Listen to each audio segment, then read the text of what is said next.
প্রাণপ্রিয় শিক্ষার্থীরা আসসালামু আলাইকুম। ওয়েলকাম করছি সবাইকে হিসাব বিজ্ঞানের 9 নাম্বার ক্লাসে। আমরা দেখতে দেখতে 9 নাম্বার ক্লাসে চলে আসলাম। আশা করি প্রত্যেকেই ভালো আছি, সুস্থ আছি। আজকে তোমাদের জন্য খুবই খুবই খুবই গুরুত্বপূর্ণ একটা টপিক, এবং এই টপিকটা হচ্ছে বেশিরভাগই ম্যাথ। ঠিক আছে, তো আজকে আমরা আলোচনা করতে যাচ্ছি দৃশ্যমান এবং অদৃশ্যমান সম্পদের হিসাব নিকাশ, যেটাকে আমরা সংক্ষেপে অবচয় নামে জানি বা চিনি প্রত্যেকেই। বাট এটা কিন্তু শুধুমাত্র আমরা অবচয় ক্যালকুলেশন করবো ব্যাপারটা এমন না।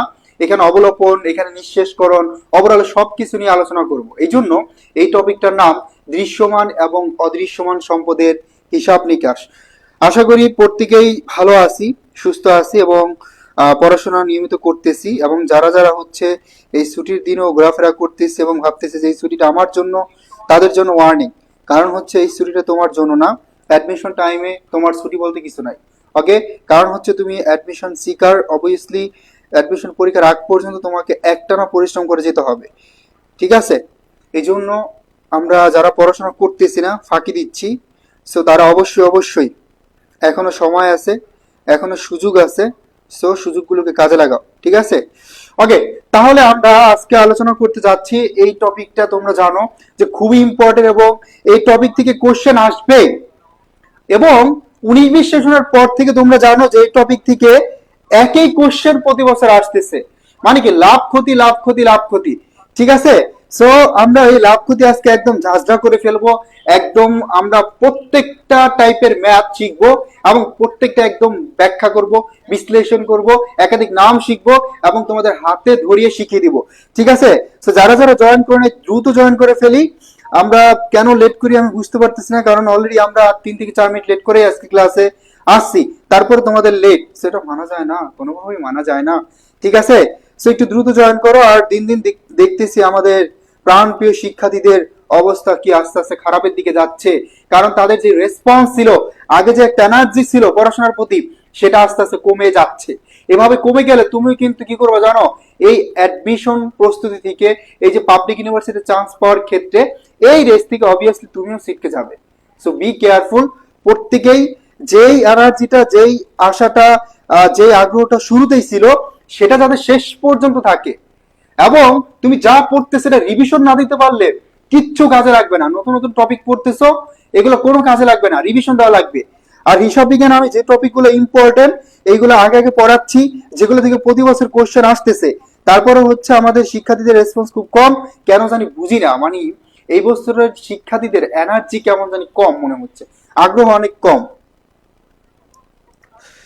তানভীর বলছে ভাইয়া রেজাল্টের চিন্তায় পড়াশোনা কমে গেছে। এই কথাটা যে বলবা তার, সে হচ্ছে এখনো বোকার স্বর্গে বসবাস করতেছো। কারণ এই বিষয় নিয়ে বারবার আমি বলতেছি যে রেজাল্ট এখানে ফ্যাক্ট না। তুমি যেটা দিয়ে ফেলছো, যা করছো, যেমন পরীক্ষা দিচ্ছ, রেজাল্টটা সেভাবে আসবে বা সে পরিমাণ রেজাল্টটা তোমার আসবে। বাট এটা নিয়ে চিন্তা করলে, এটা নিয়ে না খাইলে, এটার জন্য না পড়াশোনা করলে তোমার কি ভাই রেজাল্টটা চেঞ্জ হবে? কখনোই হবে না। এবং এই রেজাল্টটা তোমার আহামরি যে অনেক অনেক অনেক অনেক কাজে লাগবে ব্যাপারটা এমন না।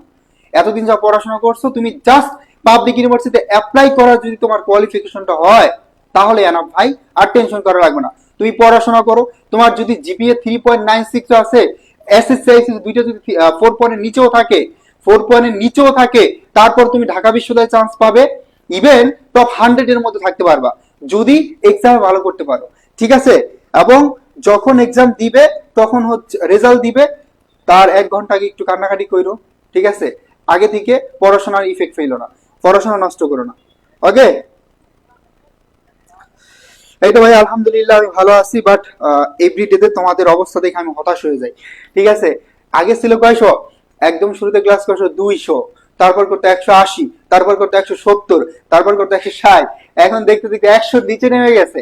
ভাই এটা যে কতটা হতাশাজনক, মানে এটা বলে বোঝাতে পারবো না। ঠিক আছে,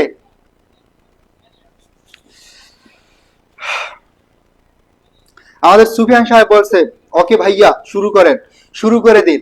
এই যারা আছে অ্যাক্টিভ, এরা বলতেছে শুরু করে দিন। হ্যাঁ, শুরু করে দিব, কোনো প্রবলেম নাই।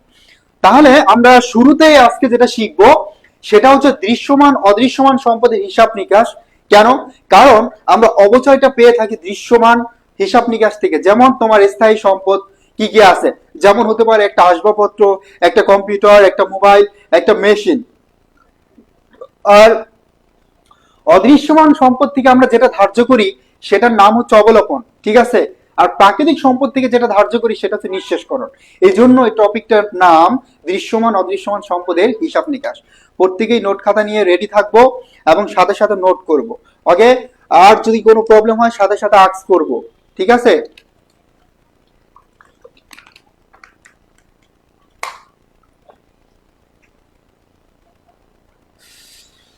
ওকে,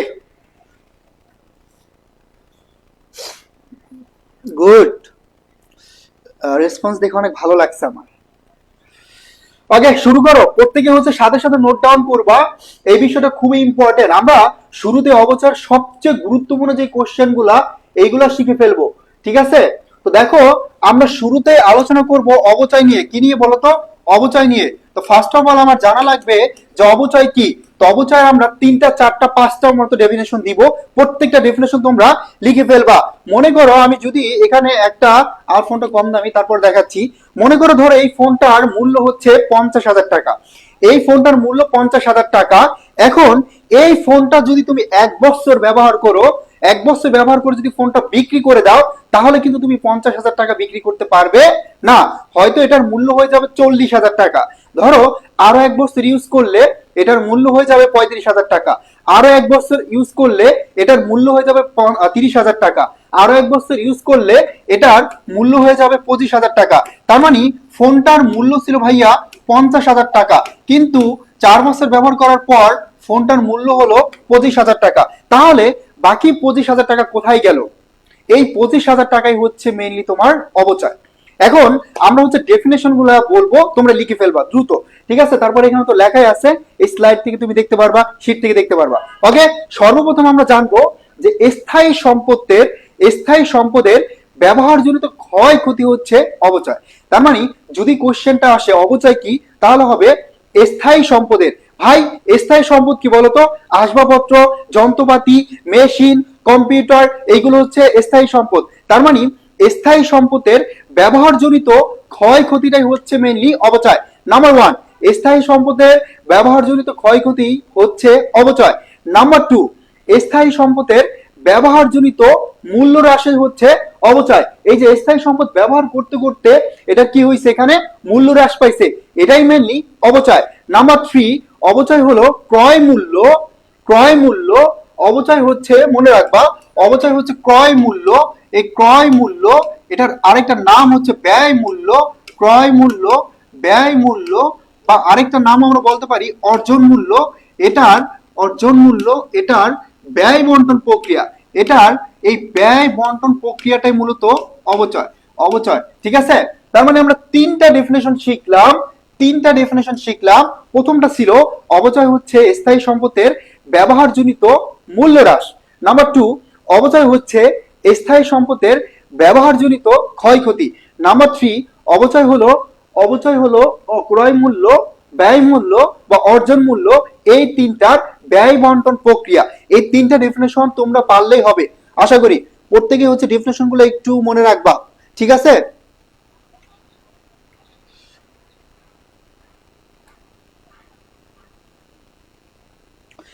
ওকে, তাহলে হচ্ছে এই 3টা ডেফিনেশন সুন্দর করে মনে রাখবা। এখন হচ্ছে আমরা তোমাদেরকে এখান থেকে একটু কয়েকটি ইনফরমেশন দেখাবো, এবং এই ইনফরমেশন গুলো যা বললাম তাই। অবচয়ের ইংরেজি হচ্ছে ডেপ্রিসিয়েশন, এটা প্রত্যেকে জানো। তার মানে স্থাবর বা স্থায়ী সম্পত্তি। এই স্থাবর বা স্থায়ী সম্পত্তির বার্ষিক খরচ বা চার্জ, এই স্থায়ী সম্পদ ব্যবহার কারণে বার্ষিক যে খরচটা হয়, যে মূল্যটা হ্রাস পায়, এটাই মূলত অবচয়। তারপর দেখো, প্লান্ট স্থাবর সম্পত্তির ব্যয় বা ক্রয় মূল্য বন্টন প্রক্রিয়াটা হচ্ছে অবচয়। এবং স্থায়ী সম্পদকে থেকে যখন আমি ভগ্নাবশেষ মূল্যটা বাদ দিয়ে দিব, আমরা পাবো অবচয়যোগ্য মূল্য। এটাকে যদি আয়ুষ্কাল দ্বারা ভাগ করে দেই, তাহলে আমরা কি পাবো? অবচয় পাবো। আমরা অনেকগুলা ডেফিনেশন বললাম, বাট এই ডেফিনেশন গুলা থেকে কোশ্চেন আসতে পারে, কিন্তু আমরা সরাসরি ম্যাথ শিখবো এক্সারসাইজের মাধ্যমে, কোশ্চেন এক্সারসাইজের মাধ্যমে। আগে যদি তোমাকে আমি অনেক সূত্র মুখস্থ করাই দেই, মাথায় থাকবে না। বাট আমি ম্যাথ প্র্যাকটিসের মাধ্যমে শিখাইলে এটা অটোমেটিক তোমার মাথায় চলে যাবে, সেভ হয়ে যাবে, ঠিক আছে। তো এখানে আরেকটা বিষয় মনে রাখবা, এই স্থায়ী সম্পদকে কি বলা হয় বলতো? এই স্থায়ী সম্পদকে আরো বলা হয় প্লান্ট প্রপার্টি ইকুইপমেন্ট। তার মানে স্থায়ী সম্পদকে আমরা আরো কি নামে চিনি বলতো? Plant property and equipment. Plant property and equipment, এটাকে আমরা স্থায়ী সম্পদ নামেই জানি, ইকুইপমেন্ট। ঠিক আছে, তার মানে স্থায়ী সম্পদ কারা বলতে পারি আমরা? Plant property equipment. এই তিনটা বিষয় একটু মনে রাখবা, স্থায়ী সম্পদকে আর কি বলা যায়? Plant property equipment. এবং এই স্থায়ী সম্পদটা হচ্ছে ভাইয়া, স্থায়ী সম্পদটা কি বলতো? এই স্থায়ী সম্পদটা হচ্ছে এমন একটা সম্পদ যেটা আমরা বিক্রয়ের উদ্দেশ্যে ক্রয় করি না, যেটা আমরা ব্যবহার উদ্দেশ্যে ক্রয় করি। ঠিক আছে,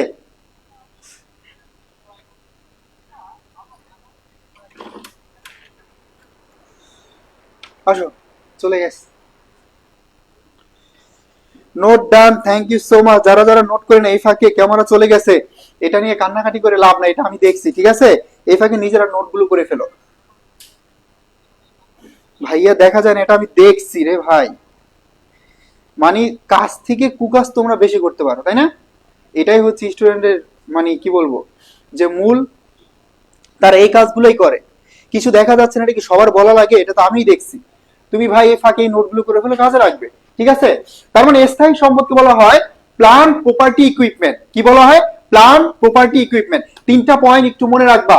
আমি তোমাকে যেভাবে অবচয় শেখাবো, আমি বিশ্বাস করি এভাবে তোমাকে কেউ শেখাবে না। এবং আমরা এমন ভাবে শিখবো, এখানে থিওরি গুলো হচ্ছে তোমার কভার হয়ে যাবে, এবং সব টাইপের ম্যাথ আমরা ইনশাল্লাহ কভার করব। ঠিক আছে, জাস্ট ধৈর্য ধরে প্রত্যেকেই শুরু করে দাও। ওকে, তার মানে আমরা এই তিনটা পয়েন্ট সবাই ক্লিয়ার। এখন দেখো এখানে আর তিনটা পয়েন্ট আছে। আমরা জানি স্থায়ী সম্পদের উপর যেটা ধার্য করা হয়, একটু নোট করে ফেলে, এখানে লেখাই আছে, তারপর আমি একটু লিখে দিচ্ছি। স্থায়ী সম্পদের উপর যেটা ধার্য করা হয় সেটা মূলত অবচয়। ক্লিয়ার, সেটা মূলত অবচয়। এখন অস্পর্শনীয় অস্পর্শনীয় সম্পদের উপর যেটা ধার্য করা হবে, এই অস্পর্শনীয় সম্পদের উপর যেটা ধার্য করা হবে তাকে বলবো আমরা অবলোপন। তাকে কি বলবো? তাকে বলবো আমরা অবলোপন। এবং সর্বশেষ প্রাকৃতিক সম্পদের উপর যেটা ধার্য করা হয়, এই প্রাকৃতিক সম্পদের উপর যেটা ধার্য করা হবে সেটাকে বলা হয় নিঃশেষকরণ। নিঃশেষকরণ অথবা শূন্যীকরণ। নিঃশেষকরণ অথবা শূন্যীকরণ। ক্লিয়ার? নিঃশেষকরণ অথবা শূন্যীকরণ, এই তিনটা পয়েন্ট মনে রাখবা। স্থায়ী সম্পদের উপর যেটা ধার্য করা হয় সেটা মূলত অবচয়। নাম্বার 2, অস্পর্শনীয় সম্পদ, এটা সবাই জানো বা চিনো, যেমন সুনাম, প্যাটেন্ট, ট্রেডমার্ক, গ্রন্থস্বত্ব, এগুলোর উপর যেটা ধার্য করা হয় তাকে বলা হয় অবলোপন। এবং সর্বশেষ প্রাকৃতিক সম্পদ, যেমন এখানে কয়লা, তেল, এগুলোর উপর যেটা ধার্য করা হয় সেটাকে বলা হয় নিঃশেষকরণ অথবা শূন্যীকরণ। সবাই ক্লিয়ার? সবাই ক্লিয়ার? ওকে, অনামিকা নোট করবো, হ্যাঁ প্রত্যেকেই নোট করবো এবং নোটগুলো শেয়ার করব। ঠিক আছে, তো এই বিষয়গুলো এখানে দেওয়া আছে। এবং আমরা আরো একটা পয়েন্ট একটু ক্লিয়ার করব, সেটা হচ্ছে তোমরা জানো নরমালি এখানে ভূমি বা জমি, এই ভূমি অথবা জমি প্রত্যেকে জানো, ভূমি অথবা জমি এই দুইটা স্থায়ী সম্পদ।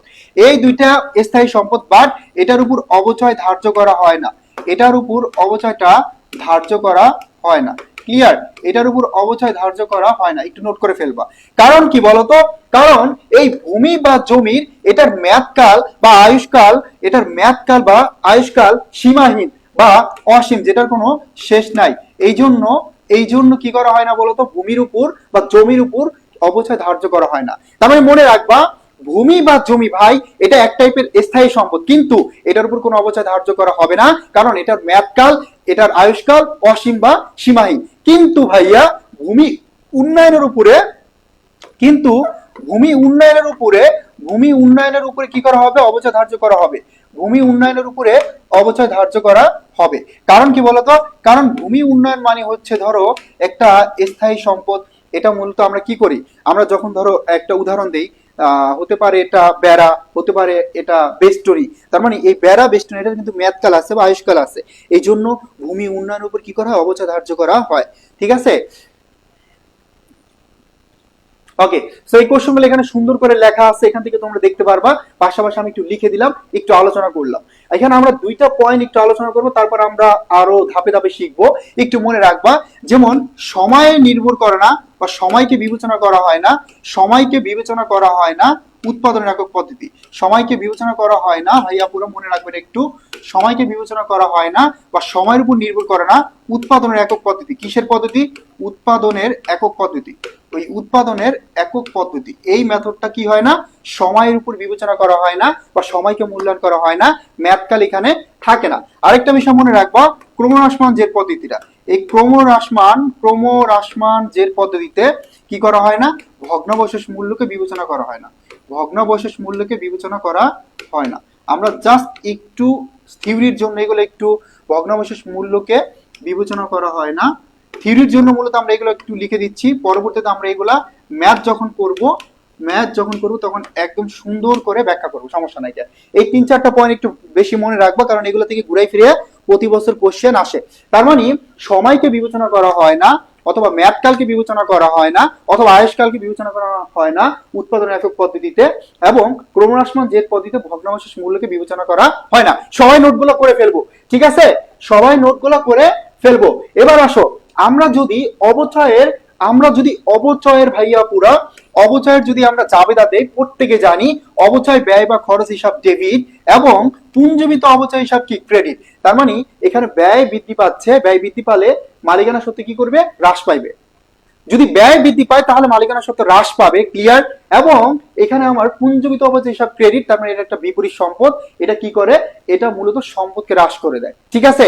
সো এই জাবেদাটা তোমাদেরকে শেখাই দিলাম। আরেকটা কথা, যেহেতু টপিকটা অনেক বড় এবং আমি তোমাদের আজকে অনেক বড় একটা ক্লাস দিব, অনেক কোশ্চেন আমরা এক্সারসাইজ করব, ঠিক আছে? কারণ বেশি করে কোশ্চেন এক্সারসাইজ করলে ইনশাআল্লাহ তোমাদের A to Z ক্লিয়ার হয়ে যাবে।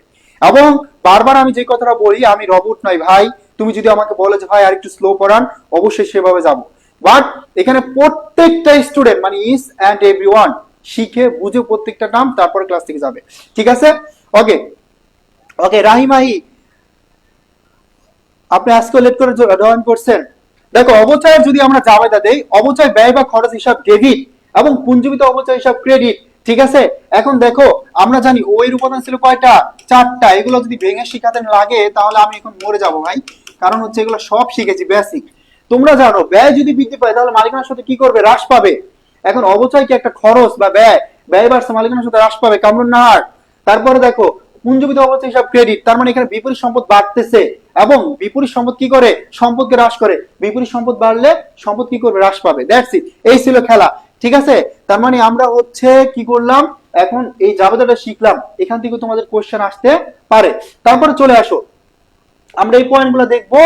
এখানে শুরুতে আছে যে অবচয় ধার্যের সময় 3টি বিষয়কে বিবেচনা করা হয়। তার মানে তুমি যখন অবচয় ক্যালকুলেশন করবা 3টা বিষয় বিবেচনা করবা। কয়টা? 3টা। কয়টা? 3টা। প্রথমে আছে সম্পত্তির ক্রয় মূল্য। এখন ক্রয় মূল্যের আরেকটা নাম কি, অর্জন মূল্য। এটার আরেকটা নাম হচ্ছে ব্যয় মূল্য। তার মানে সম্পত্তির ক্রয় মূল্য, অর্জন মূল্য বা ব্যয় মূল্য, এই 3টা বিষয় বিবেচনা করা হয় অবচয় ধার্যের সময়। নাম্বার 1। নাম্বার 2, দেখো আনুমানিক আয়ুষ্কাল। এই আয়ুষ্কালের আরেকটা নাম হচ্ছে ব্যবহারিক জীবনকাল, এবং আমরা আরো একটা নাম বলতে পারি, সেটা হচ্ছে মেয়াদকাল। সেটা কি বলতে পারি বলতো, মেয়াদকাল। এই যে অল্টারনেটিভ নাম, এই যে বিকল্প নাম, এগুলো মনে রাখবা। সর্বশেষ দেখো 3 নাম্বার আছে ভগ্নাবশেষ মূল্য, বর্জ্য মূল্য, নিঃশেষ মূল্য, এবং আমরা আরো বলতে পারি যে অতিরিক্ত মূল্য। আরো কি বলতে পারি, অতিরিক্ত মূল্য। দেখো, আমি তোমাদের হিসাব বিজ্ঞান শিখালে প্রত্যেকটার একদম বিকল্প যত নাম আছে সব শিখা দিব। পরীক্ষার হলে গিয়ে মনে হবে না যে কোশ্চেনটা নতুন দিচ্ছে, মনে হবে একদম হুবহু রিপিট হয়েছে, ঠিক আছে? আমরা আরেকবার বলবো, সেটা হচ্ছে অবচয় ধার্যের সময় বিবেচনা করা হয় 3টা বিষয়। কয়টা বিষয়? 3টা বিষয়। এই আমার সাথে সাথে পড়বা প্রত্যেকেই, শুধু ফোনের দিকে তাকায় থাকলে হবে না, পড়তে হবে, পড়বা, সাথে সাথে মুখস্থ করবা। অফলাইন ক্লাসে আমি ব্যাংক সমন্বয় একদম পানি বানাই দিয়েছি, কারণ প্রত্যেকটা পয়েন্ট আমি রেসপন্স নিছি, ঠিক আছে? সাথে সাথে পড়বা, এখানে ক্লিয়ার করবা। এই জন্য আমি পড়ছি, আমি কষ্ট করবো, ব্যাপারটা এমন না, তুমি নিজে নিজে পড়বা। মনে রাখবা যে অবচয় ধার্যের সময় 3টে বিষয় বিবেচনা করা হয়। নাম্বার 1 ক্রয় মূল্য, নাম্বার 2 ভগ্নাবশেষ মূল্য, এবং নাম্বার 3 মেয়াদকাল বা আয়ুষ্কাল। এটার বিকল্প নামগুলো লিখে দিচ্ছি, একদম মনে রাখবা, ঠোঁটস্থ করে ফেলবা, ঠিক আছে? সবাই ক্লিয়ার? সবাই ক্লিয়ার কিনা বলো তো? ওকে, সবাই ক্লিয়ার কিনা? তারপর দেখো, তো অবচয় ধার্যের সময় বিবেচনা করা হয় না কোন বিষয়গুলো, এই পয়েন্টগুলো আমাদের জানা দরকার। এখানে বিবেচনা করা হয় না সম্পত্তির বর্তমান বাজার মূল্য। এখন দেখো, বাজারে যে মূল্যটা আছে বর্তমানে, এই মূল্যটাকে বিবেচনা করা হয় না। চলতি সম্পত্তির পুনঃসংস্থাপন ব্যয়, এটাও বিবেচনা করা হয় না। তারপর দেখো মুদ্রাস্ফীতি অথবা মুদ্রা সংকোচন, প্রত্যেকে জানো এটার সাথে সবাই পরিচিত, কারণ মুদ্রাস্ফীতি এবং মুদ্রা সংকোচন জিনিসটা কি, যদি পণ্যের মূল্য বেড়ে যায়, পণ্যের মূল্য বেড়ে যাওয়ার বিপরীতে যখন কি করবে, পণ্যের মূল্য প্রাইস যখন বেড়ে যাবে, কিন্তু প্রাইস যখন বেড়ে যাবে, এটাই মূলত কি মুদ্রাস্ফীতি এবং মুদ্রা সংকোচন, কিন্তু প্রোডাক্ট এটা যখন কমে যাবে, ঠিক আছে, পণ্যের যোগান কমে যাওয়ার বিপরীতে যখন অর্থের যোগানটা বেড়ে যাবে সেটাকে বলা হয় মুদ্রাস্ফীতি, আর মুদ্রা সংকোচনটা এটার বিপরীত। ক্লিয়ার? এই দুইটা হচ্ছে কি করা হয় না, বিবেচনা করা হয় না যখন তুমি অবচয় ধার্য করবা। এই দুইটা টার্ম খুবই গুরুত্বপূর্ণ, যে হুবহু কোশ্চেন আসবে, নিচের কোনটি অবচয় ধার্যের সময় বিবেচনা করতে হয় না, এভাবে কোশ্চেনটা আসবে। তার মানে হয় কয়টা, তিনটা, এই তিনটা বিষয় মনে রাখবা, হয় না কয়টা, দুইটা, বিকল্প নাম সহ। সবাই ক্লিয়ার? প্রত্যেকে ক্লিয়ার কিনা ভাইজান আপুরা বলেন? জ্যোতি যারা ক্লিয়ার, ইসরা বলছো ফিনান্সে পড়ছি, good good, thank you so much. এখন দেখো আমরা হচ্ছে অবচয়গুলো জানবো, এবং দেখো এখানে সূত্রগুলো আমি বলবো না জোর করে যেখানে মুখস্থ করো, আমি জাস্ট একবার করে বলবো, একবার করে তুমি একটু নোট করে ফেলবা, দ্যাটস ইট, খেলা শেষ। আমরা ম্যাথ প্র্যাকটিস করবো, সেখানে সূত্র বুঝাই দিব। সবাই ক্লিয়ার? গট দ্য পয়েন্ট ভাইজান আপুরা বলেন? শুরুতে দেখো আমরা শিখবো সরল রৈখিক মেথডটা। তার মানে প্রতি বছর একই হারে অবচয় ধার্য করার পদ্ধতিকে সরল রৈখিক পদ্ধতি, বা এটার আরেকটা নাম হচ্ছে স্থির কিস্তি পদ্ধতি। তার মানে প্রতি বছর যে পদ্ধতিতে অবচয়ের পরিমাণ সমান হয়, এখানে একটা কোশ্চেন আসতে পারে। তোমরা জানো যে সরল রৈখিক পদ্ধতিতে প্রতি বছর অবচয় কি থাকে বলতো, সমান থাকে। কি থাকে বলতো, সমান থাকে। ক্লিয়ার করতেছি, প্রত্যেকটাই ভাইয়া পুরা এগুলো পয়েন্ট। দেখো এখান থেকে থিওরিতে কোশ্চেন আসবে। তার মানে সরল রৈখিক পদ্ধতিতে প্রতি বছর অবচয় সমান থাকে। প্রথম বছর যদি অবচয় 5,000 টাকা হয়, দ্বিতীয় বছর 5,000 হবে, তৃতীয় বছর 5,000 হবে, চতুর্থ বছরে 5,000 হবে। তার মানে সরল রৈখিক পদ্ধতিতে প্রতি বছর অবচয়ের পরিমাণ সমান হয়, এইটুকু একটু মনে রাখো। কিন্তু এখানে যে ব্যতিক্রম কোশ্চেনটা আসে, সেটা আমরা যখন কোশ্চেন এক্সারসাইজ করবো সেখানে শিখিয়ে দিব। এখন পয়েন্টটা মনে রাখো যে সরল রৈখিক পদ্ধতিতে প্রতি বছর অবচয় কি থাকে, সমান থাকে। এটাকে আরেকটা নাম আছে, সেটা হচ্ছে স্থির কিস্তি পদ্ধতি। এখন দেখো শুরুতে আমরা জানবো অবচয়যোগ্য মূল্য। এই অবচয়যোগ্য মূল্যটা কি ভাই, ক্রয় মূল্য থেকে জাস্ট ভগ্নাবশেষ মূল্য বাদ দিয়ে দিবা। একদম 9-10 এর পড়া অবচয়যোগ্য মূল্য, এগুলো সবাই জানি যে ক্রয় মূল্য থেকে ভগ্নাবশেষ মূল্য বাদ দিলে পাওয়া যায় যেটা, সেটা হচ্ছে অবচয়যোগ্য মূল্য। ওকে, এখন দেখো বার্ষিক অবচয়ের হার আমরা কিভাবে বের করবো বলতো? বার্ষিক অবচয়ের হার বের করব জাস্ট 100%কে আমরা আয়ুষ্কাল দ্বারা ভাগ করব। ক্লিয়ার? তার মানে 100%কে আমরা আয়ুষ্কাল দ্বারা ভাগ করলে পাবো অবচয়ের হারটা। এবং অবচয়ের হার আমরা আরো একটা মেথডে বের করতে পারি, সেটা হচ্ছে মনে করো সূত্র দিয়ে বার্ষিক অবচয় ডিভাইডেড অবচয়যোগ্য মূল্য, একটু সূত্রগুলা ঝটপট লিখে রাখবো আমরা, তারপর ম্যাথ সলভ করে সরাসরি। ঠিক আছে? তার মানে অবচয়ের হার দুই ভাবে বের করা যায়। একটা হচ্ছে 100% ভাগ আয়ুষ্কাল, এটা যদি আমরা করি তাহলে আমরা কি পাবো, অবচয়ের হার পাবো। ঠিক আছে? আর অবচয়ের হার আরেকটা ভাবে বের করা যায়, সেটা হচ্ছে বার্ষিক অবচয় ডিভাইডেড অবচয়যোগ্য মূল্য ইনটু 100। আর অবচয়যোগ্য মূল্যটা শুরুতে আমরা শিখছি যে ক্রয় মূল্য থেকে ভগ্নাবশেষ মূল্য বাদ দিতে হবে। ক্লিয়ার? এখন দেখো আমরা যদি অবচয় বের করি তাহলে অবচয় সূত্র কি, সরল রৈখিক মেথডে একদম সহজ, তাই না? অবচয়টা হচ্ছে কি বলতো, অবচয় হচ্ছে অবচয়যোগ্য মূল্য। এই অবচয়যোগ্য মূল্যকে আমরা আয়ুষ্কাল দ্বারা ভাগ করলে কি পাবো, অবচয়যোগ্য মূল্যকে আমরা আয়ুষ্কাল দ্বারা ভাগ করলে পাবো হচ্ছে অবচয়ের পরিমাণ বা বার্ষিক অবচয়। ক্লিয়ার? আমরা কি পাবো, বার্ষিক অবচয়। ঠিক আছে? এই পয়েন্টগুলো মনে রাখবো, দ্যাটস ইট, তাহলে আমাদের খেলা শেষ। নোটটা শেয়ার করিয়েন, অবশ্যই করতে হবে। সরলরৈখিক পদ্ধতিতে প্রতি বছর অবচয় সমান থাকে, রাইট? অনামিকাশীল। এবং এখানে যে ব্যতিক্রম নিয়মটা আপাতত এইটুকু জানো, একসাথে সব পড়লে ঝামেলায় পড়বা। আমরা যখন কোশ্চেন এক্সারসাইজ করবো সেখানে শেখাই দিব। এখানে আমরা তিনটা পয়েন্ট শিখলাম বা তিনটা নিয়ম শিখলাম। অবচয়ের হার বের করার সূত্র হচ্ছে জাস্ট 100% আয়ুষ্কাল দ্বারা ভাগ করবা। ওকে, এটা হচ্ছে সরলরৈখিক মেথড অবচয়ের হার। আর অবচয়ের হার আরেকটা মেথডে বের করা যায়, বার্ষিক অবচয় ডিভাইডেড অবচয়যোগ্য মূল্য ইনটু 100। এখন প্রত্যেকটা টার্ম থেকে তোমাদের কোশ্চেন আসবে, এই জন্য আমি শিখাচ্ছি। আর বার্ষিক অবচয় মানে অবচয় বের করার সূত্র হচ্ছে এই অবচয়যোগ্য মূল্যকে আয়ুষ্কাল দ্বারা ভাগ করলে আমরা সরলরৈখিক পদ্ধতিতে অবচয়টা পেয়ে যাব। ঠিক আছে? আমি সূত্রতে বেশি সময় নিব না, কারণ এখানে বোঝার কিছু নাই। এখানে জাস্ট তোমরা যেটা করবা, এখানে হচ্ছে এই মেথডগুলা থেকে আমরা সরাসরি ম্যাথ প্র্যাকটিস করব, সেখানে সূত্রগুলা তোমাদের আরো ভালো মনে থাকবে। ঠিক আছে, এবার চলে আসি বর্ষ সংখ্যার সমষ্টিতে আমাদের অবচয় অবচয় বের করার সূত্রটা কি। ঠিক আছে, এটা আমরা শিখবো। তার মানে বর্ষ সংখ্যার সমষ্টি মেথডে মনে রাখবা যে বার্ষিক অবচয় বের করার সূত্র হচ্ছে, এই বার্ষিক অবচয় বের করার সূত্র হচ্ছে ভাইয়া পুরা অবচয়যোগ্য মূল্য, অবচয়যোগ্য মূল্য, এই অবচয়যোগ্য মূল্য, এই অবচয়যোগ্য মূল্য ইনটু ইনটু এখানে দিব অবশিষ্ট বৎসর, এখানে দিবা অবশিষ্ট বৎসর, অবশিষ্ট বৎসর ডিভাইডেড বর্ষ সংখ্যার সমষ্টি, এখানে হবে বর্ষ সংখ্যার সমষ্টি। ক্লিয়ার? একদম আস্তে আস্তে শেখাবো, কেউ ধৈর্য হারা হয় না। বর্ষ সংখ্যার সমষ্টি।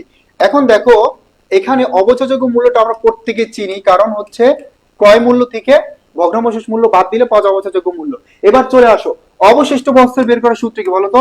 এই অবশিষ্ট বৎসর বের করার সূত্র হচ্ছে ভাইয়া পুরা, অবশিষ্ট বৎসর বের করার সূত্র হচ্ছে n মাইনাস টি মাইনাস n মাইনাস টি মাইনাস কি 1, অথবা এটাকে আমরা যদি ওই ব্র্যাকেটটা উঠাই দিই তাহলে n মাইনাস টি আর মাইনাস মাইনাস কি হয়ে যাবে প্লাস, এটা লিখতে পারি। আর বর্ষ সংখ্যার সমষ্টি সূত্র হচ্ছে, বর্ষ সংখ্যার সমষ্টি সূত্র হচ্ছে, বর্ষ সংখ্যার সমষ্টি সূত্র হচ্ছে ভাইয়া পুরা, এটা হচ্ছে n ইন্টু n যোগ 1 ডিভাইডেড 2। এখন কোশ্চেন আসতে পারে ভাইয়া এখানে n কি? n হচ্ছে বছরের সংখ্যা, n হচ্ছে বছরের সংখ্যা। ক্লিয়ার? কত বছর বা ম্যাথকাল বা আয়ুষ্কাল। আর টি হচ্ছে কত বছরের জন্য বের করতে বলছে। একটু জাস্ট লিখে রাখো, আমরা ম্যাথ প্র্যাকটিস করলে তখন আরো ক্লিয়ার হয়ে যাবে। কত বছরের জন্য বের করতে বলছে এটা। ক্লিয়ার? তার মানে এই সূত্রটা একটু লিখে ফেলো প্রত্যেকেই। আমাদের ফরহাদ সাহেব বলছে n হচ্ছে আয়ুষ্কাল, টি হচ্ছে সময়। Yes, good. ভাই ক্লাস করে কি লাভ যদি কিছু না বুঝি বা নোট করতে পারি? সাত শিকদার, এই কথাটা কেন বললাম? তুমি হচ্ছে নোট এখানে কেন করো না এবং তুমি এখানে কেন বুঝতে পারবে না? তুমি কি হচ্ছে কি অন্য গ্রহ থেকে আসছো? হ্যাঁ, note done, thank you so much. নাকি আমি এমন চাইনিজ ভাষা ইউজ করতেছি, এমন চাইনিজ ভাষা আমি ব্যবহার করতেছি যেটা তুমি বুঝতেছো না? এমন নি ব্যাপারটা। ওকে, থ্যাংক ইউ সো মাচ। তারপর আমরা চলে যাব আরেকটা মেথডে। মনে রাখবা এই যে ক্রমহ্রাসমান যে মেথডটা, এই মেথডটা তোমরা জানো যে অবচয় কি থাকে, প্রথম বছরে সমান থাকে। এই মেথডটায় প্রথম বছর অবচয় কি থাকে, সবচেয়ে বেশি থাকে। মনে রাখবা এই এই ক্রমহ্রাসমান যে পদ্ধতিতে, এই পদ্ধতিতে প্রথম বছর অবচয় কি থাকে, ধরো 50,000, এটা আস্তে আস্তে কি করবে, কমবে। তৃতীয় বছর 40,000 হয়ে যাবে, তৃতীয় বছর 30,000 হয়ে যাবে। তার মানে এই ক্রমহ্রাসমান যে পদ্ধতিতে অবচয় আস্তে আস্তে কি করে যায়, কমে যায়। ঠিক আছে, অবচয় আস্তে আস্তে কি করে ভাইয়া পুরো কমে যায়। এবং এখানে আমাদের অবচয় হার বের করার সূত্র হচ্ছে সেম। অবচয়ের হার যদি আমরা বের করি, মনে রাখবা জাস্ট এইটুকুই, অবচয় হার বের করলে আমাদের 100% কে এবার আমরা আয়ুষ্কাল দ্বারা ভাগ করব, আয়ুষ্কাল দ্বারা ভাগ করব, ইনটু করে দিব 2। তার মানে সরল রৈখিক মেথডে যেভাবে আমরা অবচয় হার বের করছি, ক্রমহ্রাসমান যে পদ্ধতিতে সেম, অলমোস্ট সেম, একই। ঠিক আছে, এখানে জাস্ট কি করতে হবে, 100% আয়ুষ্কাল দ্বারা ভাগ করতে হবে ইনটু 2, জাস্ট 2 দ্বারা গুণ করতে হবে। তার মানে ক্রমহ্রাসমান যে মেথড এবং দ্বিগুণ ক্রমহ্রাসমান যে মেথড, এই দুইটা পদ্ধতি হচ্ছে সরল রৈখিক মেথডের দ্বিগুণ। তার মানে এখানে সরল রৈখিক পদ্ধতিতে যে অবচয়ের হারটা আসবে সেটাকে 2 দ্বারা গুণ করলে আমরা ক্রমহ্রাসমান যে করতে পারবো। এবং সবচেয়ে ইম্পর্টেন্ট যে বিষয়টা, ক্রমহ্রাসমান যে পদ্ধতিতে তোমার ভগ্নাবশেষ মূল্যকে বিবেচনা করা হয় না, শুরুতেই লিখে দিছি। এখানে দেখো এই যে সূত্রটা আছে, এটা তোমার অ্যাপ্লাই করা তেমন একটা লাগবে না, সরাসরি এটা একটু মনে রাখবা। কারণ এখান থেকে অনেক সময় কি করে জানো, এমসিকিউতে কোশ্চেন চলে আসে যে এই ফর্মুলাটা দিয়ে বলবে এটা অবচয়ের কোন মেথড। ঠিক আছে, ওকে, সেইটুকু একটু মনে রাখবো তাহলে হবে। আর এই পদ্ধতিটা আমরা সরাসরি কিসের উপর অবচয় ধার্য করব, সরাসরি আমরা অবচয় ধার্য করব বই মূল্যের উপর। ক্লিয়ার? বই মূল্যের উপর ধার্য করব।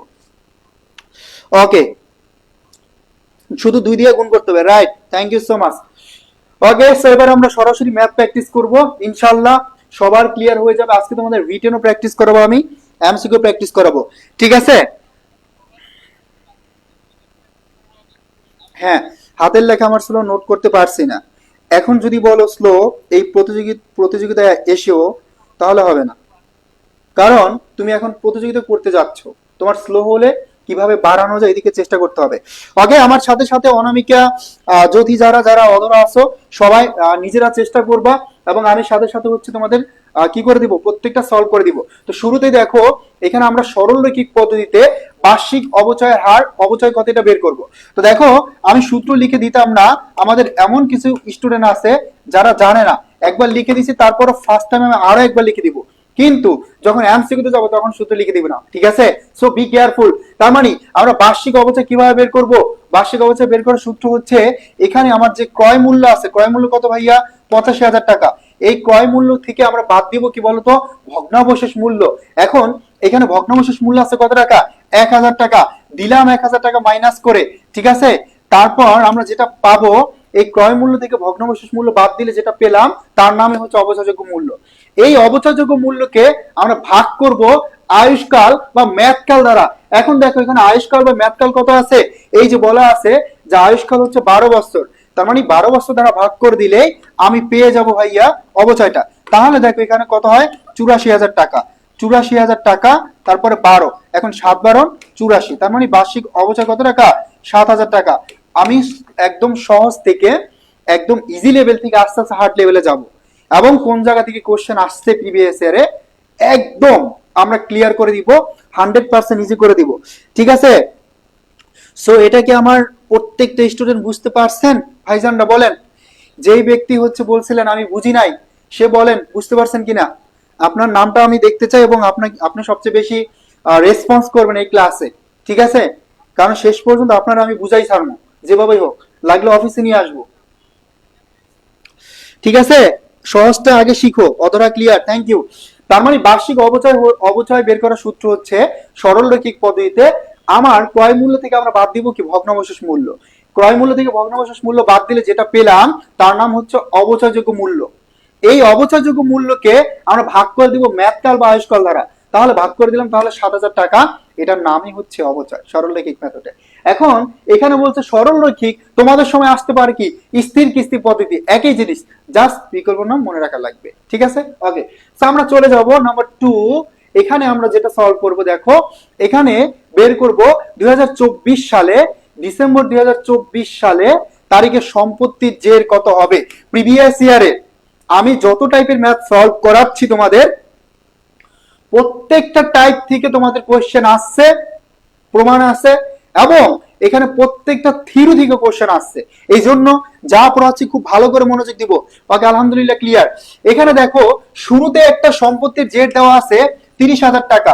শুরুতে একটা সম্পত্তির জের দেওয়া আছে 30,000 টাকা, এটা আমরা লিখে ফেললাম। তারপর আবার কি করছে, 2024 সালে সম্পত্তি আবার নতুন করে ক্রয় করছে 45,000 টাকা। তাহলে টোটাল সম্পত্তি হলো কত বলতো? 4 3 7, তার মানে 75,000 টাকা। তার মানে টোটাল সম্পত্তি হলো 75,000 টাকা। এখন দেখো তারপর বলছে সম্পত্তি যার ক্রয় মূল্য 20,000 টাকা, পুঞ্জীবিত অবচয় 10,000 টাকা, বিক্রয় করা হয়েছে 5,000 টাকা, এটা কি করছে? বিক্রি করে দিছে 5,000 টাকা। তার মানে এখানে আমরা যেই সম্পদটা বিক্রি করে দিছি, মনে রাখবা 3 নাম্বার, আমরা যে সম্পদটা বিক্রি করে দিছি, যেই সম্পদটা বিক্রি করে দিছি এটার ক্রয় মূল্য তুমি মাইনাস করবা। এখানে জানতে চাইছে যে বছর শেষে জের কত। তার মানে তোমার প্রতিষ্ঠানে ধরো শুরুতে একটা মেশিন ছিল 30,000 টাকা, আরেকটা ক্রয় করছো 45,000 টাকা, এবং আরো একটা মেশিন ছিল, ওই মেশিনটা তুমি বিক্রি করে দিছো। এখন তুমি যেই মেশিনটা বিক্রি করে দিছো ওই মেশিনটা তোমার প্রতিষ্ঠান থেকে চলে গেছে। এখন তুমি এটা কত টাকা বিক্রি করছো, এটা কত টাকা, মানে পুঞ্জীবিত অবস্থায় কত ছিল, এটা বিক্রয় মূল্য কত ছিল, এগুলো দেখার বিষয় না। তুমি যেই মেশিনটা বিক্রি করে দিছো ভাইয়া, ওই মেশিনটা প্রতিষ্ঠান থেকে চলে গেছে। তার মানে যেই মেশিনটা আমরা বিক্রি করে দিছি বা যে সম্পত্তিটা আমরা বিক্রি করে দিছি, সেটা সব সময় তুমি ক্রয় মূল্য মাইনাস করে দিবা। সেটা কি করবো ভাইয়া, যেটা বিক্রি করে দিছি সেটা ক্রয় মূল্য মাইনাস করলেই আমরা বছর শেষে সম্পত্তির যে পেয়ে যাব। তার মানে 3 নাম্বার যে মেশিনটা ছিল এটার ক্রয় মূল্য ছিল 20,000 টাকা। তার মানে এই 20,000 টাকা মাইনাস করে দিবা, কারণ এই 20,000 টাকার মেশিনটাকে আমার প্রতিষ্ঠান থেকে চলে গেছে। তাহলে আমার সম্পত্তির জের আসে বছর শেষে 55,000 টাকা। এটা হচ্ছে সম্পত্তির জের। ক্লিয়ার? সবাই বুঝতে পারছি? আবার বলতেছি, শুরুতে একটা মেশিন ছিল, নতুন করে একটা ক্রয় করছে, এবং 3 নাম্বার মেশিনটা বিক্রি করে দিছে। এখন এটার বিক্রি করছে কত টাকা, পুঞ্জীবিত অবচয় কত টাকা, অবচয় সঞ্চিতি কত টাকা, ক্রয় মূল্য দেওয়া থাকবে। তার মানে যাই দেওয়া থাক তুমি জাস্ট এটাকে ক্রয় মূল্য মাইনাস করবা। যেটা বিক্রি করে দিছো, মনে রাখবা এই চ্যাপ্টারের ক্ষেত্রে যেই মেশিনটা বিক্রি করে দিছো সেটা ক্রয় মূল্য মাইনাস করবা, সেটার ক্রয় মূল্য মাইনাস করবা, বারবার বলতেছি সেটার ক্রয় মূল্য মাইনাস করবা, ঠিক আছে? জাস্ট ক্রয় মূল্য মাইনাস করবা, তাহলে কারেক্ট অ্যান্সার পেয়ে যাবে, ঠিক আছে? অনামিকা কি আসি? দেখো যারা অবহেলা করতেছো তাদের জন্য বেস্ট এক্সাম্পল হচ্ছে অনামিকা, কারণ ওর উৎসব চলতেছে, তারপরে শুধু ওকে যে আমি অ্যাকাউন্টিং ক্লাসে দেখতেছি ব্যাপারটা এমন না, ও কিন্তু প্রত্যেকটা ক্লাস করতেছে। তোমরা হলে ভাই জীবনও করতে না, আমি জানি, কারণ এখানে এমন স্টুডেন্ট আছে যাদের ভাই মানে এখন তো কোনো উৎসবও নাই, কোনো মানে হচ্ছে বিশেষ দিনও না, তারপরে তারা পড়াশোনা করতেছে না, দূরে থাকতেছে। আর এরা যদি কোনো সুযোগ পায় তারা জীবনে পড়াশোনা করবে না, ঠিক আছে? Got it now Nusrat Jahan, thank you so much. Okay good. এখন যে ম্যাথটা তোমাদেরকে দেখাতে যাচ্ছি বা সলভ করবো আমরা, তোমরা প্রত্যেকেই জানো যে এই ম্যাথটা আমাদের 23-24 সেশনে এমসিকিউ আসছে, এবং এই টাইপের ম্যাথ প্রতি বছর আসছে। এখানে এই ম্যাথটা ধারা, এই ম্যাথটা আমি রিটেনে এই জন্য রাখছি কারণ এই ম্যাথটা ধারা আমরা অনেক কিছু শিখবো। এখানে আমরা লাভ ক্ষতি শিখবো, এখানে আমরা পুঞ্জীভূত অবচয় বের করা শিখবো, এখানে আমরা অবচয় বের করা শিখবো, এখানে আমরা বই মূল্য বের করা শিখবো, এখানে আমরা অবচয়যোগ্য মূল্য বের করা শিখবো। তার মানে একটা ম্যাথ দিয়ে আমরা অবচয়ের সবকিছু শিখবো। তো সবাই কেয়ারফুললি আমরা একদম পুরোপুরি মনোযোগ দিয়ে এখানে একদম হচ্ছে খরগোশের মতো কি করবো, কান খাড়া করে মনোযোগ দিব। আমাদের নাম পড়েন না তাই কমেন্ট করি না, রাজু আহমেদ। সো এটা হচ্ছে একদম কি বলবো, যে তুমি যেটা বললা যেটা একদম মিথ্যা কথা, কারণ অবভিয়াসলি যতটুকু সুযোগ হয়, এখানে আমি কমেন্ট পড়ার জন্য আসি নাই, আমি তোমাদের শেখানোর জন্য আসছি, ঠিক আছে? তারপর আমার যখন যেটা চোখ পড়ে আমি সেই কমেন্টটাই পড়ি। এখানে এমন না যে ব্যাপারটা আমি হচ্ছে কাউকে অনেক বেশি ভালোবাসি, কাউকে কম ভালোবাসি, ঠিক আছে? সবাই মনোযোগ দিয়ে ক্লাস করো, অবশ্যই তোমাদের যেভাবে তোমাদের জন্য উপকার হবে সেটা আমি করব, ঠিক আছে? তো দেখো এখানে বলছে বিক্রয় করা হলে লাভ ক্ষতির পরিমাণ কত টাকা হবে। এখন তোমরা জানো যে এই লাভ ক্ষতি থেকে 2019-20 সেশনের পর থেকে 5 বছর, পুরা 5 বছর এই লাভ ক্ষতি থেকে কোশ্চেন আসছে, একই প্যাটার্নের কোশ্চেন আসছে। তার মানে কোনো কথা নাই, এই লাভ ক্ষতি যদি তোমাকে বের করতে বলে তুমি যেটা করবে ভাইয়া, সূত্রটা লিখে ফেলবা। আমি একবার সূত্রটা লিখে দিব, তারপর আশা করি তোমরা নিজেরাই পারবা। তার মানে এই বিক্রয় মূল্য থেকে বাদ দিতে হবে বই মূল্য, তাহলে আমরা পেয়ে যাব লাভ বা ক্ষতি। তো এবার কোশ্চেনটা আমরা পড়ি। দেখো যদি বর্তমানে যদি এই সরঞ্জামটি 3 লাখ টাকায় বিক্রি করা হয়, তাহলে এখানে বিক্রয় মূল্য কি দেওয়া আছে, আমরা বিক্রয় মূল্য পেয়ে গেলাম, কষ্ট করে বের করা লাগবে না, লাগবে আমার বই মূল্য। এখন ভালো করে খেয়াল করো, দেখো এখানে কি বই মূল্য দেওয়া আছে, কোশ্চেনে কি বই মূল্য দেওয়া আছে, একটু ভালো করে খেয়াল করো। না, এখানে বই মূল্য দেওয়া নাই, কিন্তু আমাদের জানতে হবে যে বই মূল্য সমান সমান কি, আমাদের একটা একটা করে জানতে হবে। এই বই মূল্য মানে হচ্ছে ক্রয় মূল্য, এই ক্রয় মূল্য থেকে আমরা কি করব বলতো, ক্রয় মূল্য থেকে আমরা পুঞ্জীভূত অবচয় বাদ দিব, এবং আমরা আরো একটা নাম জানবো যে এই পুঞ্জীভূত অবচয়ের আরেকটা নাম হচ্ছে অবচয় সঞ্চিতি, ঠিক আছে? তার মানে দেখো তো ভাইয়া ক্রয় মূল্য কি দেওয়া আছে, হ্যাঁ, এই যে জিরমিল ট্রাস্ট 5,50,000 টাকা ব্যয় একটি অফিস সরঞ্জাম ক্রয় করছে, তার মানে এখানে ক্রয় মূল্য দেওয়া আছে কত, 5,50,000 টাকা। স্টেপ গুলো মনে রাখবা। এবার আমার লাগবে পুঞ্জীভূত অবচয়, ভালো করে খেয়াল করো তো ভাইয়া, পুঞ্জীভূত অবচয় কি কোশ্চেনে দেওয়া আছে? না, কোশ্চেনে দেওয়া নাই। তার মানে শুরুতে আমার অবচয় বের করা লাগবে, কারণ পুঞ্জীভূত অবচয়টা হচ্ছে 3-4 বছরের অবচয় একসাথে জমা করলে যেটা বের হবে সেটা হচ্ছে পুঞ্জীভূত অবচয়। তার মানে এখানে অবচয় দেওয়া নাই, তাহলে আমরা কি করব বলতো, শুরুতে অবচয়টা বের করব। এখন অবচয় বের করব, এখানে ক্রয় মূল্য আছে কত, 5,50,000, এই যে লিখে ফেললাম 5,50,000। এখন এখান থেকে দেখো ম্যাথকাল আছে 10 বছর এবং ভগ্নাবশেষ মূল্য আছে 50,000 টাকা, তাহলে ক্রয় মূল্য থেকে আমরা কি করব, 50,000 টাকা মাইনাস করব। এবং ম্যাথকাল কত বলতো, ম্যাথকাল হচ্ছে দেওয়া আছে 10 বছর, 10 দ্বারা ভাগ করব, তাহলে কত আসে, তাহলে এখানে আছে 5 লাখ, 5 লাখ 10 দ্বারা ভাগ করলে 50,000 টাকা। এই যে 50,000 টাকা আমরা পেলাম, এটার নামই অবচয়, তার মানে শুরুতে আমরা বের করলাম অবচয়। এখন দেখো বলছে 4 বছর পূর্বে ঝিলমিল ট্রেডার্স এই অফিস সরঞ্জামটা ক্রয় করছে, তাহলে 1 বছরের অবচয় হয়েছে 50,000 টাকা। 1 বছরের অবচয় ভালো করে খেয়াল করো, এখানে 1 বছরের অবচয় আমরা বের করলাম 50,000 টাকা। কত টাকা, 1 বছরের অবচয় বের করছি আমরা 50,000 টাকা। ক্লিয়ার? এই 1 বছরের অবচয় এখানে 50,000 টাকা, যেহেতু 4 বছর পূর্বে কিনছে, তার মানে 4 বছরের অবচয় একসাথে করলেই আমরা পুঞ্জীভূত অবচয়টা বের করে ফেলবো, তাই না? তাহলে ভাইয়া খেয়াল করো, 1 বছরের অবচয় আমরা বের করলাম 50,000 টাকা, এই যে 4 বছরের যদি বের করি তাহলে কত হয়, 4 বছর হয় 2 লাখ টাকা। এই 2 লাখ টাকার নামই হচ্ছে পুঞ্জীভূত অবচয়। তাহলে আমরা পেয়ে গেলাম এই যে পুঞ্জীবিত অবস্থায় কত টাকা, 2,00,000 টাকা। তো দেখো ভাইয়া পুরা এখানে আমরা বই মূল্য তাহলে কতটা পাবো, 3,50,000। বই মূল্য কত পেলাম, 3,50,000। ক্লিয়ার, বই মূল্য পেয়ে গেলাম 3,50,000 টাকা। ওকে, এখন দেখো আমাদের বিক্রয় মূল্য ছিল 3,00,000 আর বই মূল্য কত, 3,50,000। এখন দেখো বিক্রয় মূল্য থেকে বই মূল্য গেছে বেশি হয়ে, তাহলে 50,000 টাকা কি হলো, আমার ক্ষতি হলো। তাহলে এই যে 50,000 টাকা আমার কি হলো, ক্ষতি হলো। ঠিক আছে, তার মানে যদি বিক্রয়, বিক্রয় মানে কি ছিল, আয়, তার মানে বিক্রয় থেকে যদি বই মূল্য বেশি হয়ে যায় তখন কি হবে, তখন লস হবে, তখন ক্ষতি হবে। ঠিক আছে, তখন নিট লোকসান হবে। তো দেখো এখানে একটা ব্যাপার স্পষ্ট, সেটা হচ্ছে তোমার এই যে মেশিনটার মূল্য ছিল ধরো 3,50,000, বাট তুমি বিক্রি করছো 3,00,000-এ। এখন কি তোমার লাভ হলো না লস হলো? অবভিয়াসলি কি হয়েছে ভাই, লস হয়েছে, কারণ এর মূল্য 3,50,000, বিক্রি করছো কততে, 3,00,000-এ। তাহলে 50,000 টাকা আল্লাহর রহমতে তুমি কি করে ফেলছো, ভুল লস করে ফেলছো। ঠিক আছে, এখন এখানে আমরা কতগুলা জিনিস শিখলাম। শুরুতেই লাভ ক্ষতি, এই লাভ ক্ষতির সূত্র ছিল বিক্রয় মূল্য থেকে বই মূল্য মাইনাস করতে হবে, বিক্রয় মূল্য থেকে বই মূল্য। এখন বিক্রয় মূল্য দেওয়া আছে কত টাকা, 3,00,000 টাকা, আমার লাগবে কি, বই মূল্য। তাহলে আমরা বের করে ফেলবো বই মূল্য। তো আমরা বই মূল্যটাও শিখছি, এটা সূত্রটা হচ্ছে ক্রয় মূল্য মাইনাস পুঞ্জীবিত অবচয়। এখন ক্রয় মূল্য দেওয়া আছে 5,50,000, বাট পুঞ্জীবিত অবচয় দেওয়া নাই। এখন পুঞ্জীবিত অবচয় ক্যালকুলেশন করতে গেলে আমার কি করতে হবে, আমার হচ্ছে শুরুতেই অবচয় বের করতে হবে। তো অবচয়টা আমরা সবাই বের করতে পারি, কারণ শুরুতে একটা অবচয় বের করছি। এই ক্রয় মূল্য থেকে আমরা ভগ্নাবশেষ মূল্য বাদ দিয়ে দিছি, তাহলে থাকে অবচয়যোগ্য মূল্য। এটাকে ম্যাথকাল ছিল 10 বছর দ্বারা ভাগ করছি, 1 বছর অবচয় হয়েছে 50,000 টাকা। এখন 1 বছর অবচয় 50,000 টাকা, মেশিনটা কিনছে 4 বছর পূর্বে, তাহলে 4 বছর অবচয় কত টাকা, 2,00,000 টাকা। এই 2,00,000 টাকার নামে পুঞ্জীবিত অবচয়। তাহলে আমরা এই ক্রয় মূল্য থেকে পুঞ্জীবিত অবচয় বাদ দিয়ে দিলে 3,50,000 টাকা পেলাম কি বলতো, পেলাম হচ্ছে বই মূল্য। তো আমি বাদ দিয়ে দেই বিক্রয় মূল্য থেকে বই মূল্য, যেহেতু হচ্ছে বই মূল্যটা বেশি হয়ে গেছে, তার মানে আমার কি হয়েছে, লস হয়ে গেছে। এত কষ্ট করে ম্যাথ করলাম, যদি লস হয় ভাই, আমাদের স্মার্ট স্টুডেন্ট মানে এই পরিচয়টা আর থাকবে না। কি বলো, লস করলাম। ঠিক আছে, সবাইকে হাই, লস করে এটা কি শিখতে পারছি? ব্যবসায় লস লেগে গেছে রে,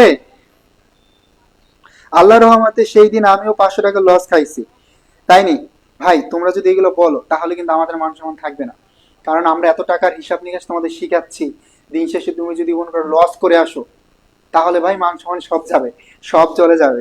ঠিক আছে, সো অনেক স্লোলি বুঝালাম। অনামিকা লস প্রজেক্ট বুঝতে পারছি? শরীফ বুঝতে পারছি কিনা বলো? ইয়েস ভাই, clear, thank you so much, thank you so much. আমরা এই ম্যাথটা জানি, তুমি ধরো এবারও লিখে রাখো এই ম্যাথটা যে শিখে ফেলছো, কারণ এখানে আমরা সব শিখছি, সব দেওয়া ছিল। এই ম্যাথটা মানে তুমি শিখছো, তোমার ঢাবিতে 1 মার্ক, 1 মার্ক নিশ্চিত হয়ে গেছে, 1 মার্ক তুমি পেয়ে গেছো। 5 বছর যেহেতু আসছে, তোমাদের সময় আসবে। ঠিক আছে, সবাই ক্লিয়ার? আমি অনেক স্লো পড়াচ্ছি বিকজ সবাই যাতে ক্লিয়ার হতে পারো। Ramisha Gazi, Farhad clear, thank you so much. যদি প্রয়োজন একটা স্ক্রিনশট দিতে পারো, কারণ এইটা ধারা আমরা সবগুলো সলভ করব। ব্যাপারটা এমন না, আমি তোমাদের হচ্ছে এখন অনেক সহজে কি করতেছি, একটু স্লো করাচ্ছি, সূত্র লিখে দিচ্ছি, পরবর্তীতে কিন্তু আর স্যাক্রিফাইস করা হবে না, তখন কিন্তু যারা ভালো স্টুডেন্ট তাদের জন্য আমি আগাবো। ঠিক আছে, ওকে। আমি খুব ভালো মতো বুঝছি, অনেক ভালো করে বুঝার কথা, কারণ খুব ভালো করে শিখাইছি, একদম আস্তে আস্তে। ওকে, তার মানে এখানে তুমি একটা পয়েন্ট না, অনেকগুলো পয়েন্ট ছিল। পাপ্পু মাহমুদ, শুরুতে দেখো লাভ বা ক্ষতি এই সূত্রটা, এখানে কিছুই না, বিক্রয় মূল্য থেকে আমার বই মূল্য বাদ দিতে হবে। বিক্রয় মূল্য কোশ্চেনে দেওয়া ছিল, বই মূল্যটা বের করা লাগবে। এখন বই মূল্য বের করতে হলে আমার সূত্র ছিল ক্রয় মূল্য থেকে পুঞ্জীভূত অবচয়। তো দেখো ক্রয় মূল্য 5,50,000 আর পুঞ্জীভূত অবস্থাটা আমরা বের করছি, 1 বছর অবস্থায় বের করলাম, যেহেতু 4 বছর পূর্বে কিনছে, তার মানে 4 বছর যদি একসাথে করে ফেলি, এটা হচ্ছে পুঞ্জীভূত অবচয়, এটা হচ্ছে অবচয় সঞ্চিতি, করলে আমার 3,50,000 টাকা আসে। বিক্রয় মূল্য থেকে বই মূল্য বেশি, এই জন্য আমার লস। ঠিক আছে, এই যে রিটার্ন শিখাচ্ছি, রিটার্ন শিখাচ্ছি, মনে থাকবে? তারপর আমরা শিখবো হচ্ছে ভাইয়া পুরা ক্রমহ্রাসমান জের পদ্ধতি। তার মানে শুরুতে আমি বলে রাখি এবং আগেও বলছি, সেটা হচ্ছে এই ক্রমহ্রাসমান জের পদ্ধতিতে তোমার ভগ্নাবশেষ মূল্য বিবেচনা করা হয় না। অনেক কোশ্চেন পাবে জাস্ট থিওরি থেকে আসবে, ভগ্নাবশেষ মূল্য বিবেচনা করা হয় না ক্রমহ্রাসমান জের পদ্ধতিতে। ক্লিয়ার? এখন দেখো এখানে মেশিনের ক্রয় মূল্য দেওয়া আছে কত বলো তো, 50,000 টাকা। তার মানে বলছে যে সম্পত্তিটির উপর 20% হারে অবচয় ধার্য করা হলে সম্পত্তির উপর তৃতীয় বছরের অবচয় কত। এটা খুবই সহজ, আমরা প্রথম বছরের অবচয় বের করব। এখানে ক্রয় মূল্য কত দেওয়া আছে, 50,000 টাকা। এখন দেখো ভাই অবচয়ের হার অলরেডি বলে দিছে 20%, যদি বলে না দিত আমরা কি করতাম, এই 100% কে আয়ুষ্কাল দ্বারা ভাগ করতাম এবং গুণ করে দিতাম 2 দ্বারা, তাহলে আমরা কি পেতাম, তাহলে আমরা অবচয়ের হার পেয়ে যেতাম। যেহেতু বলে দিচ্ছে আমাদের জন্য আরো ইজি হবে। ঠিক আছে, তাহলে দেখো এটার 20% বলে দেওয়া আছে অবচয়, তার মানে 20% করলে আমার 10,000 টাকা অবচয়। ঠিক আছে, আমরা শেষে হচ্ছে বই মূল্যটা বের করবো। কি মূল্য, বই মূল্য। ক্লিয়ার? এই যে এখন দেখো এই যে যেটা পেলাম এটার নাম অবচয়, এবং এখানে হচ্ছে ক্রয় মূল্য। শুরুতে ক্রয় মূল্য এবং পরবর্তীতে এটা হয়ে যাবে বই মূল্য, এটা হয়ে যাবে বই মূল্য অথবা বই মূল্য। তার মানে দেখো এখানে আমরা 50,000 টাকা ছিল ক্রয় মূল্য, অবচয় প্রথম বছরে বের হলো 10,000। এখন ক্রয় মূল্য থেকে আমি যদি অবচয় বাদ দিয়ে দেই তাহলে যেটা পাবো সেটা হচ্ছে বই মূল্য, মানে বই মূল্য 40,000 টাকা। দ্বিতীয় বছর এই বই মূল্যের উপর অবচয় হবে, এই 40,000 টাকার উপর অবচয় হবে 20%। তাহলে দেখো 4 দোকানে 8, তার মানে অবচয় হলো এখানে 8,000। এখন এই 40,000 থেকে 8,000 বাদ দিয়ে দিলে আমার থাকে 32,000 টাকা। এই 32,000 টাকা বই মূল্য, যেটা তোমাকে ক্যালকুলেশন করতে বলুক না কেন তুমি বের করতে পারবা। তার মানে এই 32,000 টাকার উপর আবার কি করতে হবে, 20% করতে হবে। করলে আমার 3 দুগুণে 6, তার মানে 6,400 টাকা হচ্ছে আমার তৃতীয় বছরের অবচয়। এবং এই তৃতীয় বছরের অবচয় যেহেতু আমাকে বের করতে বলছে যে তৃতীয় বছরের অবচয় কত, এই যে আমরা পেয়ে গেছি তৃতীয় বছরের অবচয় 6,400 টাকা। এভাবেই যাবে, এভাবেই যাবে, বারবার যাবে, সেম প্রসেসে যাবে। ঠিক আছে, খুবই সহজ। তার মানে আমার যে অবচয় হারটা দেওয়া আছে, অবচয় হার থেকে অবচয় বের করব, অবচয় যতটুকু বের হবে ক্রয় মূল্য থেকে অবচয় বাদ দিয়ে দিব, দ্যাটস ইট, খেলা শেষ। ঠিক আছে, তার মানে আমরা কোন রাশিমান জেটটাও শিখে গেলাম। আমার এক ভাই বলছে আমি দুর্বল ভাই অ্যাকাউন্টিং এ। তুমি অ্যাকাউন্টিং এ দুর্বল, এটা হচ্ছে সারাদিন গান গিয়ে বেড়াও, লাভ হবে না। তোমার যেটা করতে হবে ভাই, ইফোর্ট বাড়াই দিতে হবে এবং চেষ্টা করতে হবে, এবং তোমার পাশে আমি সব সময় আছি, কোনো প্রবলেম নাই। আমি হচ্ছে তোমাদেরকে এত ইজিলি শিখাচ্ছি এবং অ্যাকাউন্টিংটা সবচেয়ে সহজ ভাষায় শিখাই, তারপরে যদি ভাই বলো যে অ্যাকাউন্টিংটা আমার অনেক দুর্বল লাগে এবং আমার ভয় লাগে, তাহলে হবে না। অ্যাকাউন্টিং ইনশাল্লাহ তুমি মনোযোগ দিয়ে ক্লাস করো, আমি তোমাকে আশ্বাস দিচ্ছি, এবং তুমি এটা পারবে ইনশাল্লাহ। অ্যাকাউন্টিং তোমার সবচেয়ে ফেভারিট হবে এবং অ্যাকাউন্টিং এ তুমি ফুল মার্ক ইনশোর করতে পারবা। ঠিক আছে, জাস্ট আজকে থেকে ট্রাই করো, ক্লাস করো, ক্লাসে তো দেখি না। Kamrun Nahar clear, thank you. Okay, যারা বুঝতেছি না সাথে সাথে একটা স্ক্রিনশট দিয়ে নি, পরবর্তীতে অনেক ইজি হবে। ঠিক আছে, তখন আর ভাইয়ের ইনবক্সে কোশ্চেন দেওয়া লাগবে না। ওকে, আমরা সর্বশেষ মেথডটা শিখবো, তারপর আমরা সরাসরি এক্সারসাইজে চলে যাব। এখানে দেখো বলছে রাজু লিমিটেড 1,25,000 টাকার একটি সম্পত্তি ক্রয় করে। এখন আমরা যেটা শিখবো এটা হচ্ছে বর্ষ সংখ্যার সমষ্টি। আমি এখন সূত্র লিখে দিব না, তোমরা সূত্রটা এই যে একটু আগে যেটা আমি লিখে দিছিলাম সেখানে দেখো যে সেখানে সূত্র ছিল যে অবচয়যোগ্য মূল্য। তাহলে আমরা শুরুতে বের করবো অবচয়যোগ্য মূল্য, এখানে 1,25,000 টাকা। এটা থেকে আমি যদি মাইনাস করে দেখি ভগ্নাবশেষ মূল্য কত, 15, তাহলে আমরা পাবো কি বলতো, অবচয়যোগ্য মূল্য। এখন লাগবে আমার বর্ষ সংখ্যার সমষ্টি, তাই না? তারপর একবার একটু লিখে দেই, তা না হলে আবার অনেকের মাথার উপর দিয়ে যাবে। একবার একটু লিখে দিচ্ছি, ঠিক আছে? না লিখে দিলে আবার অবচয় বের করার সূত্র হচ্ছে অবচয়যোগ্য মূল্য, অবচয়যোগ্য মূল্য, অবচয়যোগ্য মূল্য ইনটু অবশিষ্ট মূল্য, তাই না? অবশিষ্ট মূল্য, আর এখানে হচ্ছে বর্ষ সংখ্যার সমষ্টি, এখানে হচ্ছে বর্ষ সংখ্যার সমষ্টি। এটাই ছিল সূত্র, তাই না? এখন দেখো অবচয়যোগ্য মূল্য বের করার সূত্র কি বলতো, এই যে যে ক্রয় মূল্য দেওয়া আছে একদম পানি, এই ক্রয় মূল্য থেকে তুমি কি করবা, ভগ্নাবশেষ মূল্য, এই ভগ্নাবশেষ মূল্য বাদ দিবা, তাহলে আমরা পেয়ে যাবো কি অবচয়যোগ্য মূল্য কত হয়, 1,10,000। ক্লিয়ার? 1,10,000, তার মানে অবচয়যোগ্য মূল্য আমরা পেয়ে গেছি 1,10,000 টাকা। এটার বের করার সূত্র হচ্ছে ক্রয় মূল্য থেকে ভগ্নাবশেষ মূল্য বাদ দিতে হবে। ক্লিয়ার? আমরা একটা এলিমেন্টস পেয়ে গেছি, এবার আমরা বের করব বর্ষ সংখ্যার সমষ্টি। এখন দেখো এই বর্ষ সংখ্যার সমষ্টি বের করার সূত্র ছিল, এই বর্ষ সংখ্যার সমষ্টি বের করার সূত্র ছিল n যোগ 1, n ইনটু n যোগ 1 ডিভাইডেড 2। ঠিক আছে, এখন এই n হচ্ছে আয়ুষ্কাল বা ম্যাথকাল। এখন দেখো আয়ুষ্কাল বা ম্যাথকাল কোথায় আছে, এই যে বলা আছে আনুমানিক আয়ুষ্কাল বা ম্যাথকাল কত বছর, 10 বছর। তার মানে 10 ইনটু 10 যোগ কত, 1 ডিভাইডেড 2। এটাকে করলে দেখো 10 আর 11 110, কত হয় 110 ভাগ 2, তাহলে কত হলো ভাই, 55। তাহলে আমরা পেয়ে গেলাম বর্ষ সংখ্যার সমষ্টি, এটা কত, এটা পেয়ে গেলাম 55। তারপর আমার লাগবে কি অবশিষ্ট মূল্য। এখন এই অবশিষ্ট মূল্য বের করার সূত্র হচ্ছে n মাইনাস টি, টি মাইনাস 1। ঠিক আছে, তার মানে এটাকে যদি আমরা ভেঙে দেই ব্র্যাকেটটা, তাহলে n মাইনাস টি যোগ কি হয়ে যাবে, 1 হয়ে যাবে। তো দেখো n হচ্ছে ম্যাথকাল বা আয়ুষ্কাল কত, 10 বছর, এটা হচ্ছে 10 বছর। আর টি হচ্ছে কত বছরের জন্য বের করতে বলছে। এই যে বলছে যে বছর হলে বর্ষ সমষ্টি পদ্ধতিতে পঞ্চম বছর অবচয় কত হবে, তাহলে এটা হবে কি পঞ্চম, মানে 5 বছরের জন্য বের করতে বলছে, যোগ 1। তাহলে দেখো 10 থেকে 5 গেল থাকে 5, 5 আর 1 কত ভাইয়া, 5 আর 1 6। তাহলে আমরা অবশিষ্ট বছর পেয়ে গেলাম 6। ক্লিয়ার? তাহলে দেখো 55 ভাগ করো 2, তার মানে এখানে 2000 আর 6 দুগুণে 12, এই 12,000 টাকা কি আমার অবচয়। ক্লিয়ার? এই 12,000 টাকা হলো এখানে আমাদের অবচয়। আর এটা হচ্ছে বর্ষ সংখ্যার সমষ্টি মেথডটা। ক্লিয়ার? তার মানে এই মেথডটা খুবই ইম্পর্টেন্ট, এখান থেকে তোমাদের কি কোশ্চেন আসতে পারে। ঠিক আছে, শোনো এক্সকিউজ দিও না ভাই, ইংলিশ ভয় লাগে, অ্যাকাউন্টিং ভয় লাগে, এটা ভয় লাগে, ওইটা ভয় লাগে, এক্সকিউজ দিয়ে লাভ নাই। কারণ তুমি যদি এটা বলে যে পড়াশোনা না করো তাহলে তোমার চান্স হবে না। অ্যাডমিশনের কোনো এক্সকিউজ না, ঠিক আছে, নো এক্সকিউজ। তোমার অবশ্যই অবশ্যই যেটাই তোমার ল্যাকিংস আছে, যেটাই ভয় লাগে, সেটা ক্লিয়ার করতে হবে। ঠিক আছে, এই হচ্ছে খেলা। ভাই এটা আবার বুঝান আমাদের সুফিয়ান সাহেব। অবশ্যই ভাই, এক কোথা থেকে আসলো, এক হচ্ছে সূত্র। ঠিক আছে, কোনো প্রবলেম নাই। আরেকবার রিপিট করতেছি, I repeat everyone, I repeat. সেটা হচ্ছে শুরুর সূত্রটা ছিল বার্ষিক অবচয় বের করার সূত্র হচ্ছে অবচয়যোগ্য মূল্য ইনটু অবশিষ্ট মূল্য ভাগ বর্ষ সংখ্যার সমষ্টি। আবার অবচয়যোগ্য মূল্য ইনটু অবশিষ্ট বৎসর, সরি এখানে আমরা অবশিষ্ট মূল্য লিখছি কেন, এখানে অবশিষ্ট মূল্য লিখতে পারো, অবশিষ্ট বৎসর লিখতে পারো। অবশিষ্ট বৎসর ডিভাইডেড বর্ষ সংখ্যার সমষ্টি।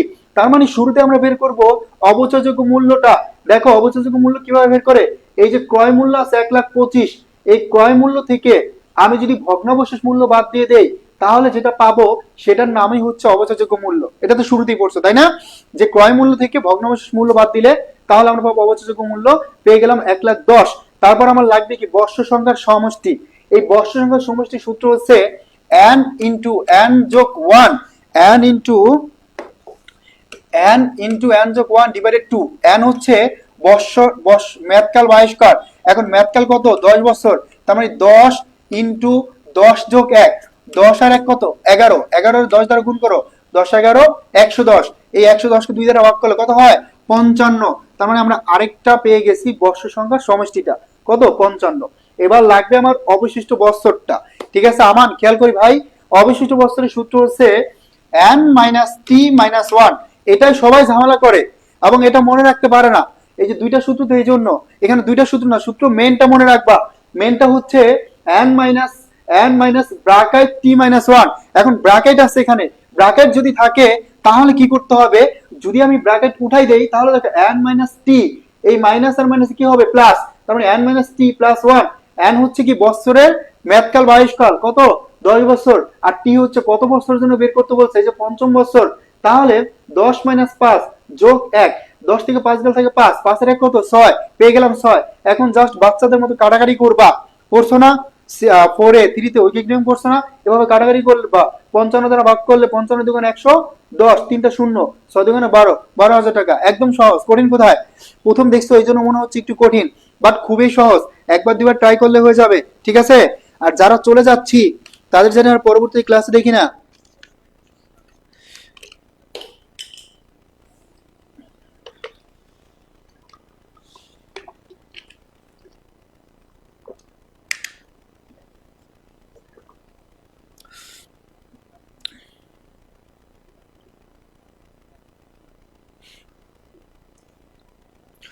রাইট জয়চন্দ্র, থ্যাংক ইউ, সবাই বুঝছি, thank you so much. Rahimahi, Rahimahi late করে ক্লাস আসে, পিটানি দিব। তো দেখো এখানে টিটা হচ্ছে কত বছরের জন্য বের করতে বলছে, এখানে বলে দিবে কোশ্চেনে।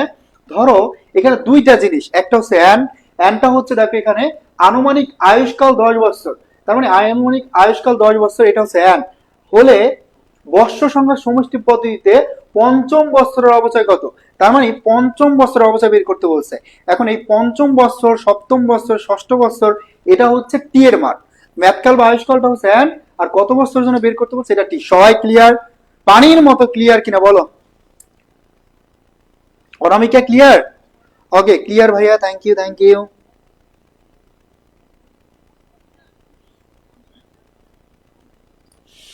ওকে চলে যাব আমরা এবার সরাসরি, এই যে এই ম্যাথটা পরে করব কারণ একই টাইপ একই ম্যাথ। ওকে আমরা সরাসরি এবার এমসিকিউ প্র্যাকটিস করব। দেখি আমরা কতটুকু শিখলাম, কি শিখলাম। এবার তোমরা ধুমসে আনসার করবে। এতক্ষণ তো আমি খুব সহজেই শিখালাম এবং খুব ইজিলি, খুব কম সময়ে শেখাইনি, অনেক সময় নিয়ে শিখাইছি। এবার তোমরা করবে। আলহামদুলিল্লাহ ক্লিয়ার আমাদের Sakib Khan, thank you so much Sakib Khan. এবার আমরা হচ্ছে সরাসরি কোশ্চেন প্র্যাকটিস করব। অবচয়, দেখো এটা প্র্যাকটিস করার পূর্বে একটু কথা বলি, সো কেউ রাগ করো না। সেটা হচ্ছে এই যে তোমরা ধরো 500 জন স্টুডেন্ট, এখন এই যে তোমরা লাইভে ক্লাস করো না ভাই, বেসিক ক্লিয়ার না করে তারা আমার ইনবক্সে বলে যে ভাই এটা এটা এটা কিভাবে হলো, এটা আমার একটু বুঝাই দেন। এখন তোমার যদি বেসিক ক্লিয়ার না থাকে, তুমি যদি ক্লাস না দেখো, তুমি কিভাবে পারবা? ধরো আমি তোমাদের সরলরৈখিক মেথড, মানে সহজ একটা মেথড বুঝাচ্ছি, এটা সূত্র লিখে দিলাম, এটা ম্যাথ সলভ করে দিলাম। এখন তুমি জীবনও দেখো নাই, তুমি হঠাৎ করে একটা ম্যাথ সলভ করতে আসা, এখানে তো আমি তো সরলরৈখিক মেথডের সূত্রই পারি না, ভাই এটা কি হবে এটা বলেন, ভাই এটা কি হবে এটা বলেন। ভাই তখন কার হচ্ছে মানে বলো, মানে কার খারাপ না লাগে? আমি বলতেছি না যে বুঝাবো না, আমি তুমি না পারলে, না বুঝলে আমি 3 বার 4 বার যতবার প্রয়োজন ততবার বুঝাবো। কিন্তু ভাই তুমি ক্লাস করো তারপর আসো, ক্লাস না করে তুমি বুঝবা কিভাবে বলো ভাই? এখন এই যে দেখো তোমরা ক্লাস করো না লাইভে, বারবার আমি এটা বলতেছি, নেক্সট ক্লাস থেকে আর একবার বলবো না যে ক্লাস কেন করো না, কিন্তু তোমরা যে ক্লাস করো না, পরবর্তীতে তোমাদের প্রবলেম হবে না? যেই ব্যক্তি ক্লাস করতেছে না তার প্রবলেম হবে না বলো? পরে তোমার এইগুলো এসে ঝামেলা করে, ঠিক আছে? এই জন্য বললাম। আর দিন শেষে ধরো এখানে তোমরা যতজনে ক্লাস করো, মানে এটা আমার কি আসে যায়? তোমরা কম ক্লাস করলে কি বেশি ক্লাস করলে কি, আলটিমেটলি আমি চাই সবাই ক্লাস করো, সবাই শিখো। এই সময়গুলো ইম্পর্টেন্ট, এই জন্য কথাগুলো বলি বারবার, ঠিক আছে? ওকে, সবাই অ্যান্সার করছো, হাইলাইট করা লাগবে না, এখানে আমরা ফ্রি ক্লাস করতেছি না শরীফ। তো দেখো আমরা অবচয়ের অনেকগুলো ডেফিনিশন শিখছি। তো এখানে প্রথমটা ছিল অবচয় হচ্ছে ড্যাশ প্রক্রিয়া, এটা হচ্ছে ক্রয় মূল্যের ব্যয় বন্টন প্রক্রিয়া। তার মানে অবচয়টা হচ্ছে ক্রয় মূল্যের ব্যয় বন্টন প্রক্রিয়া। ওকে, অবচয় হচ্ছে ক্রয় মূল্যের ব্যয় বন্টন প্রক্রিয়া। আমরা আরো শিখছিলাম অবচয় হচ্ছে স্থায়ী সম্পদের ব্যবহারজনিত ক্ষয়ক্ষতি, অবচয় হচ্ছে স্থায়ী সম্পদের ব্যবহারজনিত মূল্য হ্রাস। ঠিক আছে, প্রত্যেকে clear? Thank you so much ভাইয়া পুরা। পরে আমরা চলে যাব আরেকটা কোশ্চেনে, এই যে ম্যাথে চলে আসছি। সো এটা তোমরা নিজের আনসার করো, একই টাইপের। যেহেতু লাভ ক্ষতি বের করতে বলছে, আর লাভ ক্ষতি আমরা সবাই পারি, তাই না? লাভ ক্ষতি আমরা প্রত্যেকে জানি, তো সবাই এটা বের করে ফেলি। জাস্ট সর্বোচ্চ 30 সেকেন্ড লাগবে।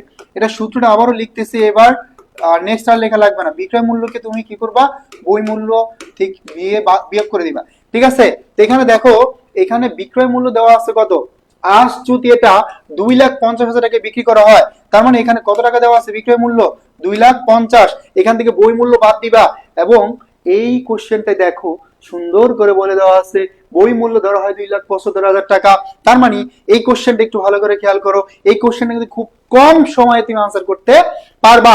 এখানে এক্সট্রা অনেক ইনফরমেশন দেওয়া আছে, বাট এই ইনফরমেশন আমার দরকার নাই, ঠিক আছে? দরকার আছে? দরকার নাই। কারণ কি বলতো, কারণ আমার লাগবে বই মূল্য, বই মূল্য কোশ্চেনে দেওয়া আছে আলহামদুলিল্লাহ, ঠিক আছে? তাহলে দেখো এখানে আমি বই মূল্য দেওয়া আছে 2,75,000, এখানে বিক্রি করছে আমি 2,50,000, কারণ এটার মূল্য ছিল 75, তাহলে 25,000 টাকা এবার আমরা কি করে ফেলছি, 25,000 টাকা এবারও লস করে ফেলছি, ঠিক আছে? 25,000 টাকা লস করে ফেলছি, লস প্রজেক্ট। আজকে শুধু ক্ষতি 25,000 টাকা। নুসরাত জাহান বিনামান আনসার করছে, হাফিজা আক্তার বিনামান আনসার করছি, থ্যাংক ইউ সো মাচ। জান্নাতুল জান্নাত সবাই বিনামান আনসার করছি। রাহিমাহিও আনসার করছে। রাহিমাহি কি দেখে দেখে আনসার করছো? রাহিমাহি দেখলে ভয় লাগে, কারণ রাহিমাহি লেট করে ক্লাসে আসে, চিনে তো হয়ে গেছে। আর যে লেট করে না, সে সবসময় লেট করে। আমাদের ইউনিভার্সিটিতে কি হয় জানো, আমাদের তো ইউনিভার্সিটিতে মাঝে মাঝে 8টা বাজে ক্লাস থাকে, হ্যাঁ, সকাল 8টা বাজে ইউনিভার্সিটিতে ক্লাস থাকে মাঝে মাঝে। তো যারা যারা বাইরে থেকে আসে বা হল থেকে, এমন অনেক স্টুডেন্ট আছে যারা হলে থাকে, কিছু স্টুডেন্ট আছে যারা প্রতিদিন 10 মিনিট 15 মিনিট 20 মিনিট লেট করে। ওরা ভাই মানে যতদিন 8টা বাজে ক্লাস হবে সে লেট করবে, প্রতিদিন লেট করবে, এটা কারণে হোক অকারণে হোক, ঠিক আছে? তার লেট হবেই। মানে এই জন্য বলি মানুষ হচ্ছে ইউজ টু, ঠিক আছে? যে যেটা করে তার এই ইউজ টু মানে এই অভ্যাসটা থাকবেই, ঠিক আছে? সো তোমরা এই ফ্রেজগুলো একটু শিখে রাখো, ইউজ টু, সাপোজ টু, ঠিক আছে? ইউজ টু মানে অভ্যস্ততা বুঝাতে, কারণ তোমাদের কোশ্চেন আসছে তিনি প্রত্যেক সপ্তাহে এখানে আসতেন, এই কোশ্চেনটা 21 সেশনে, তার মানে এখানে কি ইউজ করতে হবে, ইউজ টু। যেহেতু প্রত্যেক সপ্তাহে এখানে আসতেন, তার মানে এটা কি ছিল, পাস্টের, তার মানে কি হবে, ওয়াজ ইউজ টু হবে, ঠিক আছে? তারপর তার বাজারে যাওয়ার কথা ছিল, এটা ইংরেজি কি হবে, সাপোজ টু। ওয়াজ সাপোজ টু মানে কথা ছিল, আর সাপোজ টু মানে কি কথা আছে। এই ফ্রেজগুলো না জানলে ট্রান্সলেশন কিন্তু মারা খেয়ে যাবে, ঠিক আছে? সো বি কেয়ারফুল, এগুলো খুবই ইম্পর্টেন্ট। ও যাই হোক, রাহিমাহি আমি তো জানতাম না। তারপর একটু লেট করো না, হ্যাঁ, টাইমলি আসার ট্রাই করবা।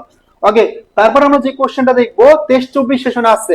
এখন যারা অনেক ভয় পাও, অনেক ডিপ্রেশনে থাকো, তাদের জন্য এই কোশ্চেনটা দেখো। ইউনিভার্সিটিতে কত বেসিক থেকে কোশ্চেন করে, ঠিক আছে, যে স্থায়ী সম্পদের সঠিক ব্যাখ্যা প্রদান করো। তার মানে একদম বেসিক থেকে এই কোশ্চেনটা দিছে। তো দেখো একবার চিন্তা করে যে এত সহজ কোশ্চেনও ইউনিভার্সিটিতে করে থাকে। হ্যাঁ, যে স্থায়ী সম্পদটা কি সেটা বলছে, ঠিক আছে। তার মানে আমাদের এই জন্য এইগুলো জানতে হবে যে আসলে অবচয় কি, আমাদের স্থায়ী সম্পদ কি, চলতি সম্পদ কি, কারণ কোশ্চেন তো আসছে, তাই না? সো এখানে দুমসিকটা আনসার করো। আমরা জানি যে স্থায়ী সম্পদ এটা হবে যেটা মূলত আমরা ব্যবহারের উদ্দেশ্যে কি করি, ক্রয় করি। তার মানে বিক্রয়ের উদ্দেশ্যে যেটা ক্রয় করি সেটা হচ্ছে পণ্য, কিন্তু ব্যবহারের উদ্দেশ্যে যেটা ক্রয় করি সেটা হচ্ছে স্থায়ী সম্পদ। ক্লিয়ার? তার মানে স্থায়ী সম্পদের আয়ুষ্কাল দীর্ঘ হয় আমরা প্রত্যেকে জানি, এবং ভবিষ্যতে যার আর্থিক মূল্য থাকে, কারণ যেটা স্থায়ী সম্পদ সেটার ভবিষ্যতে একটা আর্থিক মূল্য থাকবে, এবং যা বিশেষ করে পূর্ণ বিক্রয়ের উদ্দেশ্যে ক্রয় করা হয় না। তার মানে যেটা আমরা পূর্ণ বিক্রয়ের মানে আবার নতুন করে বিক্রয়ের উদ্দেশ্যে ক্রয় করি না, সেটাই মূলত হচ্ছে স্থায়ী সম্পদ। একটা বিষয় মাথায় রাখবা, ব্যবহারের উদ্দেশ্যে যেটা ক্রয় করা হয় সেটা হচ্ছে স্থায়ী সম্পদ, মানে ব্যবহারের উদ্দেশ্যে যেটা করা হয় সেটা হচ্ছে স্থায়ী সম্পদ। ব্যবহারের উদ্দেশ্য করা হলে স্থায়ী সম্পদ, আর যদি বিক্রয়ের উদ্দেশ্য করা হয় তাহলে এটা স্থায়ী হবে না, এটা হয়ে যাবে একটা পণ্য। বিক্রয়ের উদ্দেশ্য হলে এটা হয়ে যাবে একটা পণ্য। ক্লিয়ার? এটা হয়ে যাবে কি একটা পণ্য, ঠিক আছে, এটা হয়ে যাবে একটা পণ্য। ভাই আমিও কোচিং এ লেট করে যাইতাম প্রতিদিন, এখন সবাই রেজাল্টের চিন্তায় শেষ। শরীফ, রেজাল্ট নিয়ে কোনো টেনশন নাই, ক্লাস করে মনোযোগ দিয়ে যেমন পরীক্ষা দিছো তেমন রেজাল্ট আসবে, ঠিক আছে, সেটা নিয়ে কেউ টেনশন করো না। ওকে, তারপর আমরা চলে যাব আরেকটা কোশ্চেনে। দেখো এখানে লাভ ক্ষতি বের করতে বলছে, তো এটা তোমার আসছে 22-23 সেশনে, এই কোশ্চেনটা আসছে 22-23 সেশনে। তার মানে একই কোশ্চেন প্রতিবার আসতেছে, এটা তোমরা নিজের আনসার করো, সর্বোচ্চ 2 সেকেন্ড লাগবে, আনসার করে ফেলো।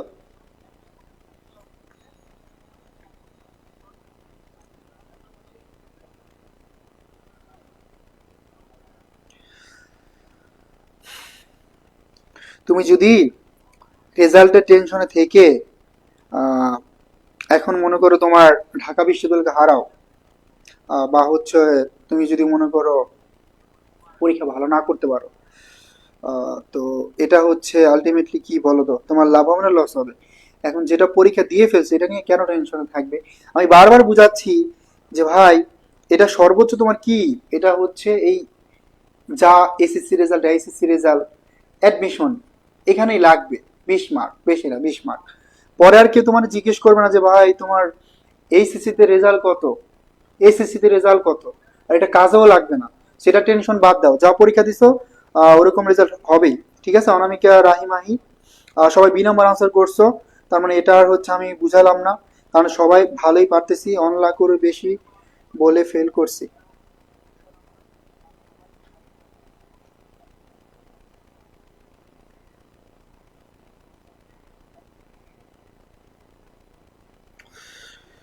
আচ্ছা, আর আমাদের এই টেন্ডেন্সি থেকে বের হতে হবে, সেটা হচ্ছে মানুষ কি বলবে, ঠিক আছে, মানুষ কি বলবে এই টেন্ডেন্সি থেকে বের হয়ে আসবো। কারণ মানুষ যাই বলো, তোমার লাইফ তোমার নিজের, ঠিক আছে। মানুষ কি বললো এটা নিয়ে তোমার ভেবে মন খারাপ করে আত্মহত্যা করার মতো সিদ্ধান্ত নেওয়ার দরকার নাই, এবং তোমার 1 মিনিটের জন্য মন খারাপ করার দরকার নাই। কারণ দিন শেষে তুমি তোমার নিজের, তোমার যেই রেজাল্টে হোক যদি খারাপ হয় সেখান থেকে তুমি ভালো করতে পারবা। তোমার লাইফ নিয়ে তোমার নিজের টেনশন করতে হবে, চিন্তা করতে হবে কিভাবে ইমপ্রুভ করা যায়। তার মানে তোমার লাকে যেটা আছে, তুমি যেমন পরীক্ষা দিচ্ছ তেমন রেজাল্টটা হবেই, এবং যদিও আশানুরূপ না হয় সেখান থেকে কিভাবে ভালো করা যায়। ধরো হয়তো তোমার যে এক্সপেকটেশন ছিল তার থেকে ধরো রেজাল্ট একটু কম চলে আসছে, ধরো তোমার 4.83 আসার কথা ছিল, আসছে 4.50, এখন এই যে একটু কম আসলো, এখন তুমি একটু এফোর্ট বেশি দাও, তো এইটুকু কভার করতে পারবা। আলটিমেটলি কেউ কারোর উপর ডিপেন্ডেন্ট না, ঠিক আছে, তুমি তোমার উপর নির্ভরশীল। ওকে, সেলফ কনফিডেন্স হও, এবং কে কি বললে এটা থেকে বের হয়ে আসো, তাহলে হবে। পাপ্পু মাহমুদ বলছে ভাই এটা বুঝতে পারছেন, এটা বুঝাই দেন। পাপ্পু মাহমুদ আমাকে বলো তুমি কি একবারও কি এটা চেষ্টা করছো? মানে আমরা অলরেডি ধরো এই টাইপের 2টা ম্যাথ সলভ করলাম, এবং শুরুতে একটা একদম এ টু জেড ক্লিয়ার করছি, একই প্যাটার্নের math, there is no difference ওইগুলা থেকে।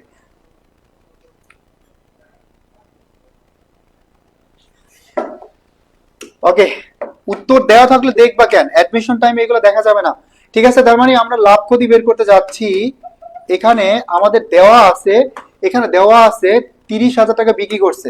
তার মানে বিক্রি করছে কত টাকা? 30,000 টাকা। লাগবে কি আমার বই মূল্য, তো বই মূল্য আমার দেওয়া নাই।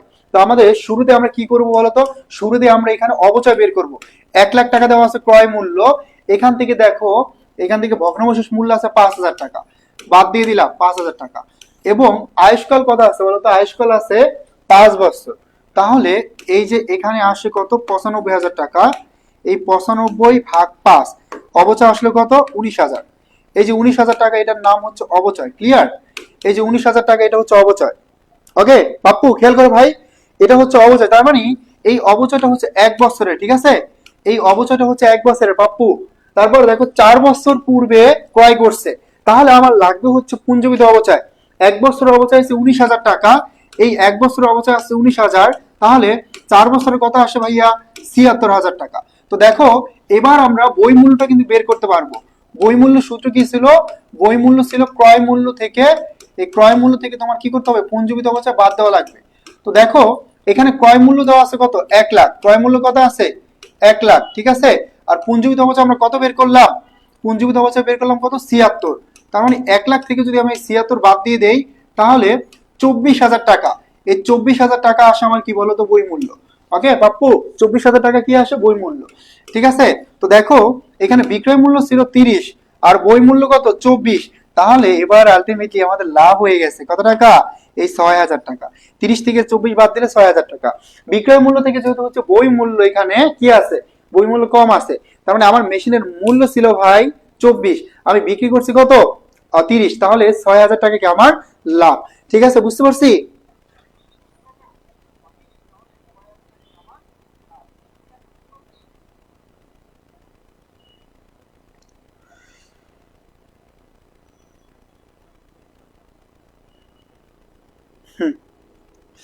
সবাই ক্লিয়ার?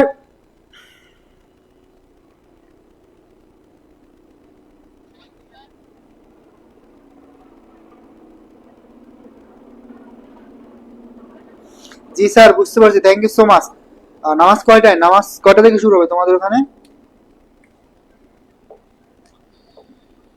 ওকে, পরের কোশ্চেনটা দেখো। সো এটাও খুবই সহজ একটা কোশ্চেন। ডিটিসিএল তোমরা জানো যে একই টাইপের কোশ্চেন কি এখানে বারবার আসতেছে। তার মানে 5 বছর একটা কোশ্চেনে আসছে, একটা কোশ্চেনেই কি 5 বছর আসছে, একই টাইপের কোশ্চেন, জাস্ট একটু ঘুরাই ফিরাই দিচ্ছে।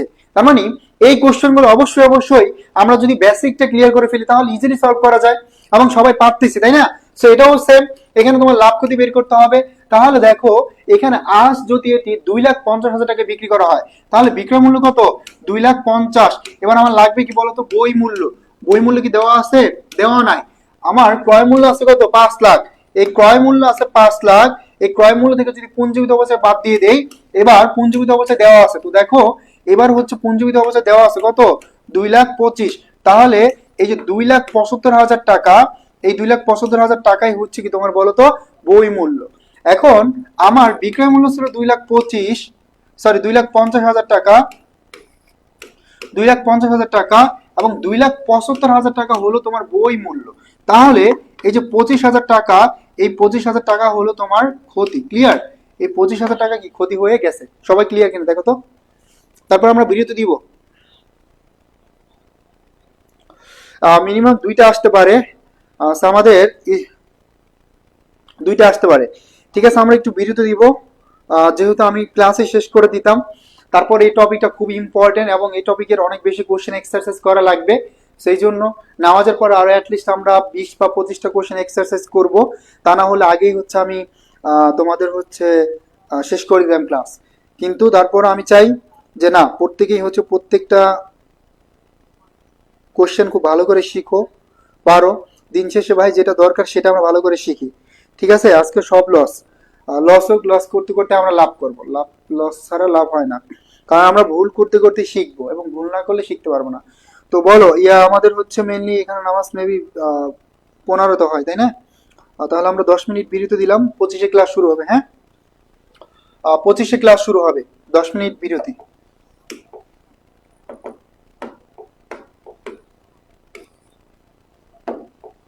আমরা 10 মিনিট বিরতি দিচ্ছি, 25-এ ক্লাস শুরু হবে।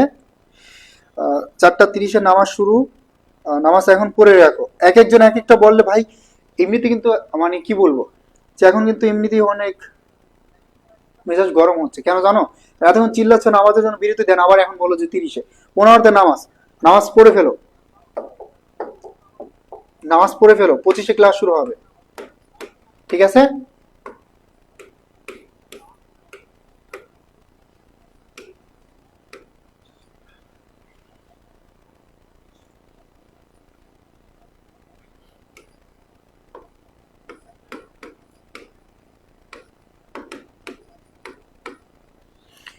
ক্লাস শুরু হবে 4টা 25-এ।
সবাই আসছি?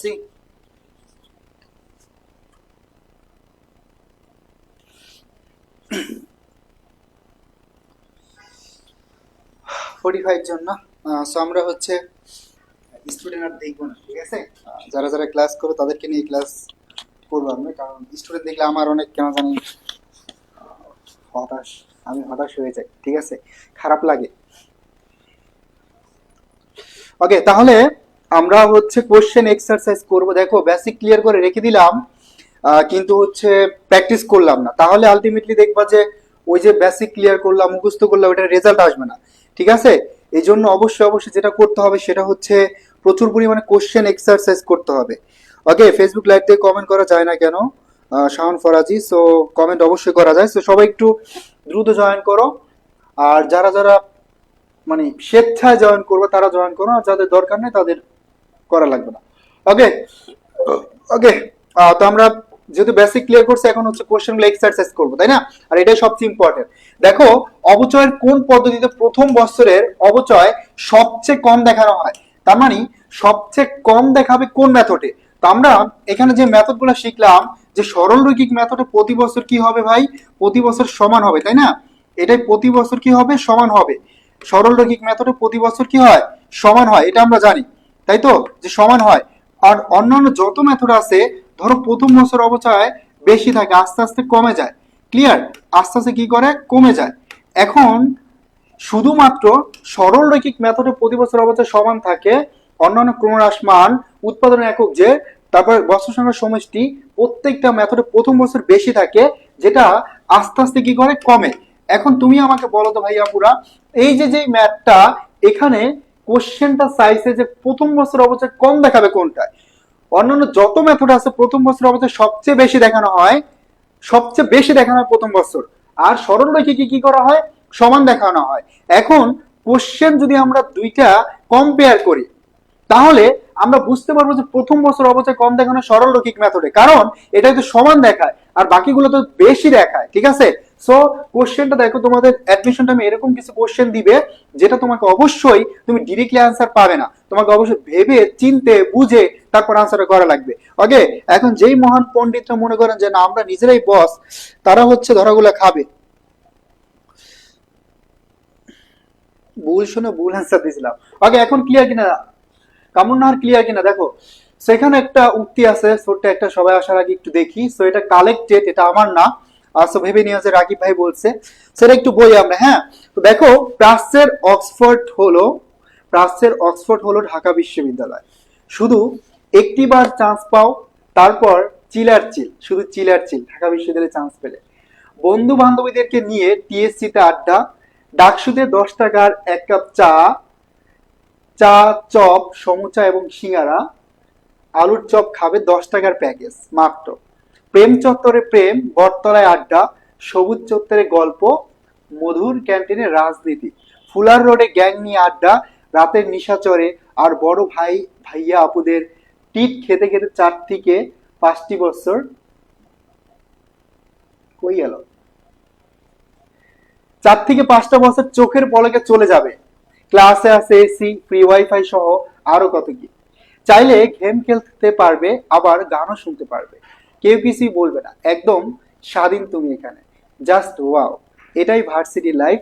আমার স্নেহের 2024 এবং 25 সেশনের ভাইয়া আপুরা তোমাদের জন্য অপেক্ষা করছে বাংলাদেশের সর্বোচ্চ প্রতিষ্ঠান, প্রাণের ঢাবি অর্থাৎ ঢাকা বিশ্ববিদ্যালয়। ঢাবিতে আসো, ঢাবির স্বাদ নাও, জীবনকে উপভোগ করো। ঠিক আছে, সো তোমরা অবশ্যই এখন থেকে টার্গেট করো যে ঢাকা বিশ্ববিদ্যালয়ে চান্স পেতে হবে, ঢাবিতে আসতে হবে, ঢাবির স্বাদ নিতে হবে।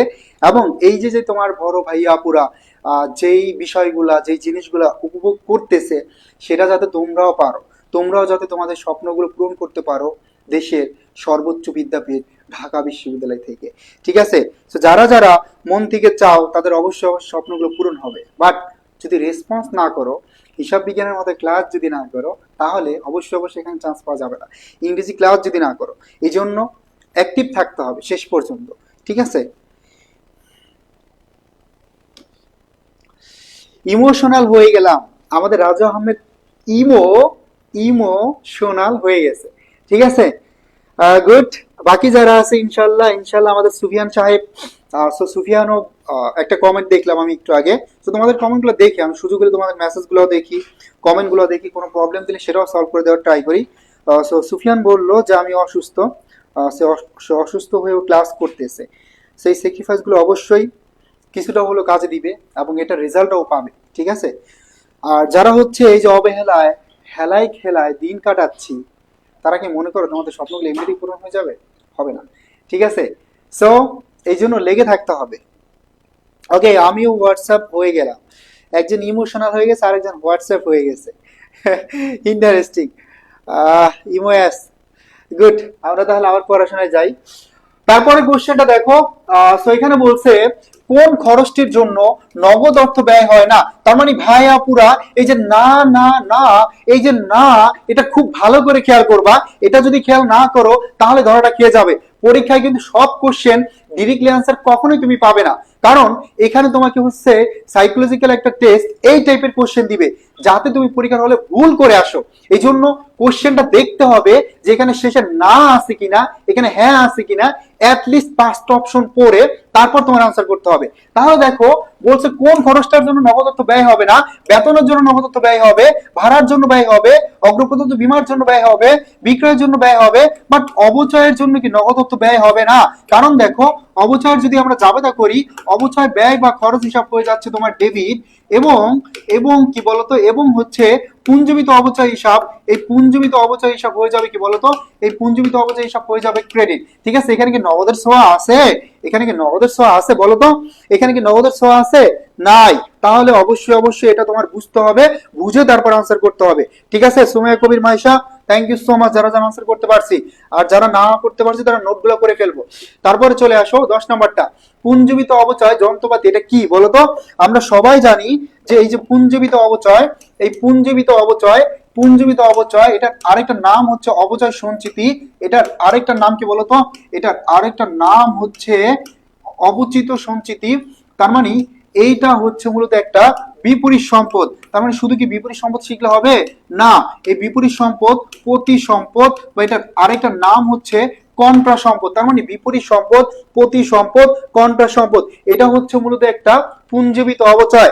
দেখো এই টাইপের কোশ্চেন গুলো তুমি সলভ করো, এই বিকল্প নামগুলো শিখে ফেলো, একাধিক ট্রিক্স জানো, একাধিক সিকোয়েন্স জানো যে কিভাবে কিভাবে হচ্ছে আনসার করা যাবে, তাহলেই দ্যাটস ইট, দেখবা যে তোমার কাছে মনে হবে না নতুন কোশ্চেন তুমি পরীক্ষা দিচ্ছ।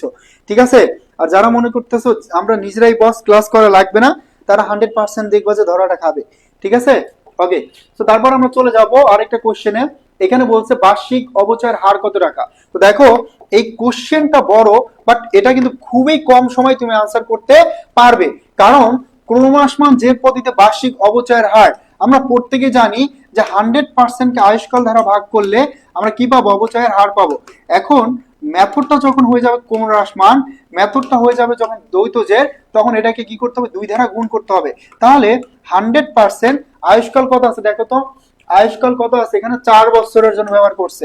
তার মানে 4 ইন্টু কত? 2, 4 25 100, 25 দোকানে 50, তার মানে 50%। এখন অনেক কম সময়ে কি করতে পারলাম? আমরা আনসার করতে পারলাম, অবচয়ের হারটা ক্যালকুলেশন করে ফেলছি। সবাই ক্লিয়ার?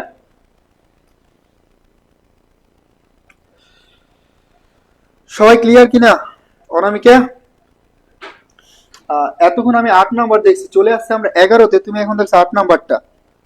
গুড, ওকে, এটা সবাই ক্লিয়ার। তারপর আবার চলে আসো সেম কোশ্চেন। এখানে বলছে পুঞ্জীবিত অবচয়ের উদাহরণ কোনটি। তার মানে আমাকে বলো তো ভাইয়া, এই যে পুঞ্জীবিত অবচয়, এটা কোন টাইপের সম্পদ? এটা আমাদের এখন আইডেন্টিফাই করতে হবে। এটার বিকল্পিক নাম একটু মনে রাখবা, সেটা হচ্ছে পুঞ্জীবিত অবচয়, অবচয় সঞ্চিতি, অথবা আমরা এটাকে বলতে পারি যে অ্যাকিউমুলেটেড ডিপ্রিসিয়েশন। ঠিক আছে, একাধিক নাম হচ্ছে তোমার মনে রাখা লাগবে, ইংরেজি টার্ম সহ। ওকে, সো এখানে তাহলে এটা হবে পুঞ্জীবিত অবচয়। তাহলে এটা হচ্ছে একটি প্রতি হিসাবের উদাহরণ। দেখো কেন বললাম, এই যে একটু আগে দেখছো যে বিপরীত সম্পদ, একটু আগে দেখছো এটা ছিল বিপরীত সম্পদ, বাট এখন হয়ে গেছে প্রতি সম্পদ। আবার আরেকটু এক্সচেঞ্জ করে কি দিতে পারে? কোনটা দিতে পারে। এই জন্য বিকল্প নামগুলো অবশ্যই মনে রাখা লাগবে। ঠিক আছে অনামিকা, ওকে, এটি প্রতি হিসাবের উদাহরণ। Thank you so much. তারপরে চলে আসি, ব্যবসা প্রতিষ্ঠান অবচয় কোন ধরনের সম্পদের উপর ধার্য করা হয়। এখন এই কোশ্চেনটা দেখো, এখানে বলছে যে অবচয়টা কোন ধরনের সম্পদের উপর ধার্য করা হয়।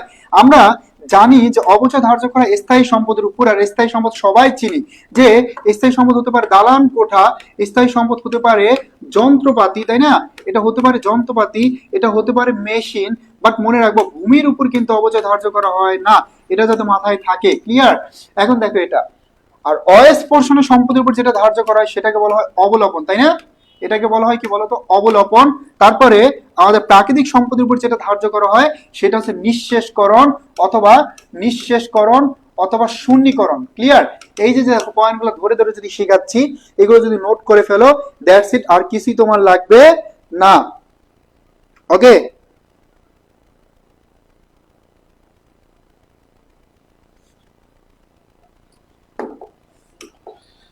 তারপরে চলে আসো পরের কোশ্চেনটা। এখানে বিক্রি হলে কত লাভ ক্ষতি, আবার লাভ ক্ষতি এবং ঝিলমিল ট্রেডার্স। এই ঝিলমিল ট্রেডার্স এর কোশ্চেনে বারবার আসতেছে, এবং এই কোশ্চেনটাও সেম ক্যাটাগরির, বাট এটা আনসার করতে একটু সময় বেশি লাগবে, কারণ এখানে সবগুলাই তোমার কি ক্যালকুলেশন করতে হবে। তবে প্রসেস জানলে তোমার জন্য অনেক ইজি হবে। আমরা ক্রয় মূল্য থেকে কি করব, সরি বিক্রয় মূল্য থেকে বই মূল্য বাদ দিব। এখন দেখো এখানে বিক্রয় মূল্য দেওয়া আছে কত টাকা? 2,50,000 টাকা। এই 2,50,000 টাকা থেকে আমরা এবার কি করবো? বই মূল্য বাদ দিব। তো দেখো এখানে বই মূল্য বের করতে হলে আমাকে শুরুতে পুঞ্জীভূত অবচয় বের করতে হবে, তাই না? এখানে অবচয় দেওয়া নাই, এখানে শূন্য একটা বেশি দেওয়া আছে, 5 লাখ। মনে রাখবা, ঠিক আছে? তাহলে আমরা শুরুতে অবচয়টা বের করি। এই 5 লাখ থেকে আমার ভগ্নাবশেষ মূল্য আছে 50, বাদ দিয়ে দিলাম, আয়ুষ্কাল কত আছে 10 বছর। তাহলে দেখো 45,000 টাকা হয় অবচয়। এই 45,000 টাকা অবচয় হচ্ছে 1 বছরের। কত বছরের? 1 বছরের। তাহলে এটা কত বছর পূর্বে করছে? 4 বছর। 1 বছরে 45, 4 বছরে কত হয়? 3 4 4 বছর, 4 45-এ 4 4 16 আর 4 5 1,80,000, তাই না? 4 4 16 মানে হচ্ছে 1,60,000, 4 5 20, 1,80,000 টাকা হয় আমাদের পুঞ্জীবিত অবচয়। পুঞ্জীবিত অবচয় আমরা পেয়ে গেছি। এবার তাহলে বই মূল্যটা বের করতে পারি। বই মূল্য ছিল আমাদের, এই বই মূল্য ছিল ক্রয় মূল্য থেকে আমাদের বাদ দিতে হবে। ক্রয় মূল্য কত? 5 লাখ। এই 5 লাখ থেকে আমরা বাদ দিয়ে দিব 1,80,000। তাহলে দেখো বই মূল্য বের হলো 3,20,000। কত বের হলো? 3,20,000। এটাও সবগুলো করা লাগবে। তাহলে আমার বিক্রয় মূল্য ছিল 2,50,000, বই মূল্য হচ্ছে 3,20,000, করলে আমাদের আলটিমেটলি 70,000 টাকা ক্ষতি। ঠিক আছে, এটা 70,000 টাকা কি হয়ে গেল? ক্ষতি হয়ে গেল। কারণ বিক্রি করছে 2,50,000, বাট বই মূল্য ছিল কত? বই মূল্য ছিল 3,20,000। তাহলে আমাদের কি হয়ে গেল? ক্ষতি হয়ে গেল। কত টাকা ক্ষতি হয়ে গেল? 70,000 টাকা। ক্ষতি হলো কত টাকা? 70,000 টাকা। ঠিক আছে, সি নাম্বারটা কারেক্ট আনসার। তার মানে দেখো কোশ্চেন গুলো কিন্তু অনেক ইজি আছে, তাই না?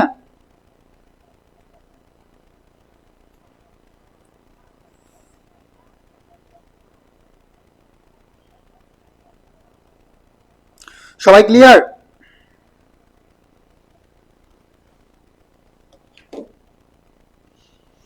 ওকে সুফিয়ান, থ্যাংক ইউ। যদি প্রয়োজন হয় স্ক্রিনশট নিতে পারো, আর না প্রয়োজন হলে দরকার নাই। ভাইয়া এইগুলা পারবো। আরিশা ইসলাম আয়াত বলছো ভাইয়া এইগুলা পারবো, থ্যাংক ইউ সো মাচ। পারলে তো ভালো, খুবই ভালো। তো দেখো প্রত্যেকটা কোশ্চেন কিন্তু তোমাদের প্রিভিয়াস ইয়ার আসছে। বিজনেসে লালবাতি। ওকে, সো পরের কোশ্চেনটা দেখো, এখানে বলছে ক্রমহ্রাসমান জেট পদ্ধতিতে। সো যেই টাইপের ম্যাথগুলো একই টাইপের, সেগুলো আমরা আর বেশি করব না। এখানে বলছে যন্ত্রপাতির প্রথম বছর অবচয় কত দাঁড়াবে যদি অবচয় ধার্যের বেলায় ক্রমহ্রাসমান উদ্বৃত্ত পদ্ধতি অনুসরণ করে। তার মানে এখানে দেখো ক্রয় মূল্য আছে কত? 7 লাখ। এখন আমরা সেই মূলধন মুনাফা জাতীয় লেনদেন শিখছিলাম যে একটা স্থায়ী সম্পদ। তার মানে একটা স্থায়ী সম্পদ ভাইয়া পুরা একটা স্থায়ী সম্পদ, এটা ব্যবহার উপযোগী করতে এটার সাথে আনুষঙ্গিক যত খরচ হবে এই খরচগুলোকে তোমার কি কি হিসাবে নিতে হবে? স্থায়ী সম্পদ হিসাবে নিতে হবে। তার মানে এই যন্ত্রপাতি কিনতে গিয়ে এটার পরিবহন এবং সংস্থাপন ব্যয় হচ্ছে যথাক্রমে 50,000 এবং 20,000 টাকা, তাই না? 50 এবং 20, তাহলে এটার মূল্য আসলো 7,70,000 টাকা। এখন দেখো এই 7,70,000 টাকার উপর আমরা কি করব? অবচয়ের হার ধরবো। তো এখানে কি দেওয়া আছে অবচয়ের হার? আর এখানে ভগ্নাবশেষ মূল্য বিবেচনা করা হবে না, মেথডটা যেহেতু ক্রমহ্রাসমান। এখানে কি দেওয়া আছে অবচয়ের হার? দেওয়া নাই। তাহলে আমরা কি করব? 100% কে আয়ুষ্কাল দ্বারা ভাগ করবেন ইন্টু 2। তাহলে দেখো 4 25 100, 25 দুগুণে 50। তার মানে অবচয় হার বের করলাম, কত পার্সেন্ট হলো? 50%। ক্লিয়ার? এখন দেখো 50% করলে হয় 3,85,000 টাকা। 3,85,000 টাকা অবচয়, 3,85,000 টাকা। এখন যেহেতু বলছে প্রথম বছরের অবচয়, আমরা প্রথম বছর পেয়ে গেছি 3,85,000 টাকা অ্যান্সার। যদি বলতো দ্বিতীয় বছরের কত, তাহলে দেখো দ্বিতীয় বছরকে আবার বই মূল্য থেকে 50% করে দিবা।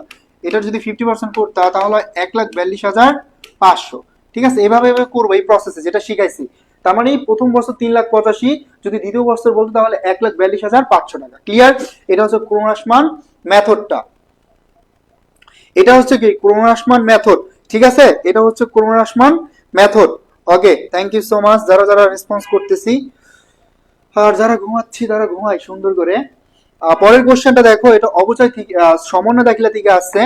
তো এই কোশ্চেন আমরা একটু ব্যাখ্যা করব, যেহেতু এখনো সমন্বয় দাখিলা পড়ানো হয় নাই, এবং মাস্ট কালকের ক্লাসটা সবাই সবাই সবাই করবা।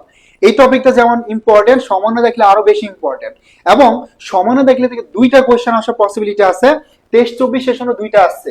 ওকে, তো বলছে অবচয়ের জন্য সমন্বয় না করা হলে, অবচয়ের জন্য সমন্বয় না করা হলে নিচের কোনটি সত্য হবে? তো দেখো এখানে অবচয়ের যদি সমন্বয় করা হয়, অবচয় নামক ব্যয় বা খরচ কি করবে? বৃদ্ধি পাবে।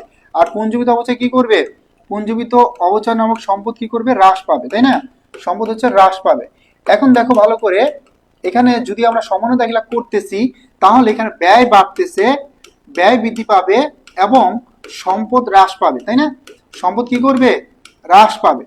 এখন ভালো করে খেয়াল করো তো, এখানে বলছে যদি না করা হয়, যদি সমন্বয় দাখিলা দেওয়া হয় তাহলে আমার ব্যয় বৃদ্ধি পাচ্ছে এবং সম্পদ হ্রাস পাচ্ছে। যদি না দেওয়া হয় তখন কি হবে, বিপরীত হয়ে যাবে। তখন এই ব্যয়টা যাবে হ্রাস পেয়ে আর সম্পদ যাবে বৃদ্ধি পেয়ে, তাই না? তাহলে কি হবে, ব্যয় কম দেখানো হবে। ওকে, তার মানে এটা হচ্ছে ব্যতিক্রম নিয়ম। যদি সমন্বয় দেখলে দেওয়া হয় তাহলে কি প্রভাব পড়তেছে, যদি না দেওয়া হয় তাহলে কি প্রভাব পড়তেছে, এইটুকুই হচ্ছে তোমাদের খেলা। ঠিক আছে, ওকে। তারপর আমরা চলে যাব আরেকটা কোশ্চেনে, অবচয় ধার্যের কোন পদ্ধতি সময়ের উপর নির্ভর করে না? সো ঝটপট আনসার করো তো অনামিকা, কারণ হচ্ছে এটা আমি একদম সুন্দর করে বলে দিছি, শুরুতেই নোট করে দিছি। তার মানে অবচয়ের কোন পদ্ধতি সময়ের উপরে নির্ভর করে না? যথি যারা ক্লাস রেগুলারলি করি না, খুব খারাপ।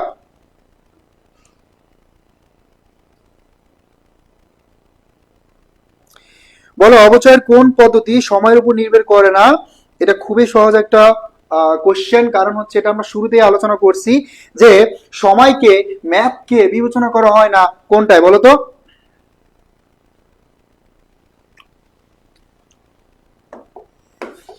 তাহলে অবচয় ধার্যের কোন পদ্ধতি সময়ের উপর নির্ভর করে না? আমরা প্রত্যেকে জানি উৎপাদনের একক পদ্ধতি, কারণ এখানে ম্যাথকাল বা আয়ুষ্কাল দেওয়া থাকে না, এখানে ম্যাথকাল বা আয়ুষ্কাল দেওয়া থাকে না। ক্লিয়ার?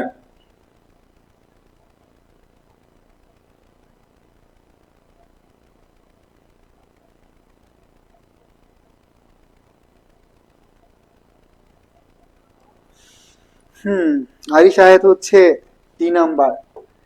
Thank you. তারপর আমরা দেখব এই কোশ্চেনটা লাভ ক্ষতি থেকে আসছে এবং এটাও খুব ইজি একটা কোশ্চেন, তবে এখানে একটু ডিফারেন্স আছে, মনে রাখবা যে এখানে এটা যদি ক্যালকুলেশন করতে যাও, আমি একটু করে দিচ্ছি, এটা একটু ডিফারেন্স টাইপের ম্যাথ।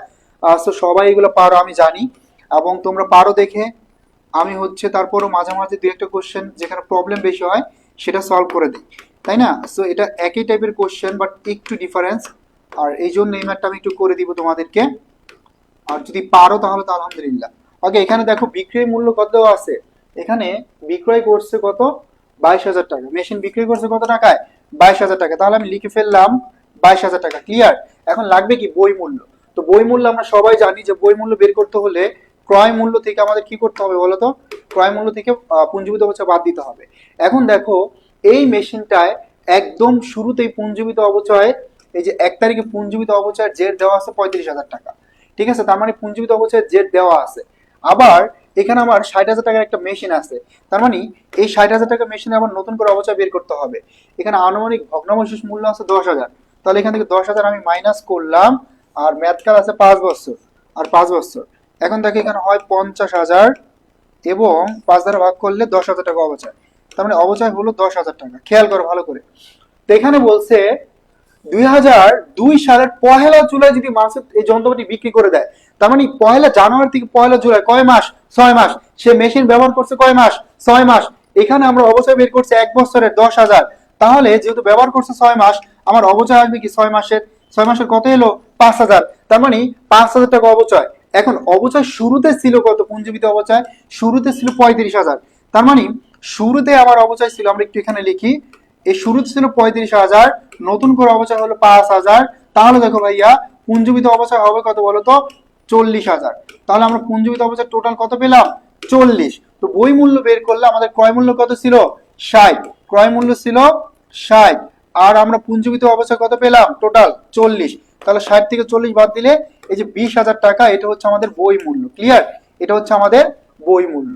ওকে, এখন দেখো আমরা বিক্রয় মূল্য ছিল 22 আর বই মূল্য হলো 20, তাহলে আমাদের 2,000 টাকা কি হয়েছে, 2,000 টাকা লাভ হয়েছে। 2,000 টাকা কি হলো ভাই, লাভ হয়েছে। ঠিক আছে,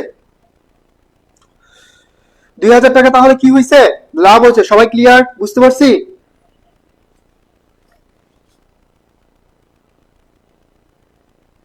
ওকে,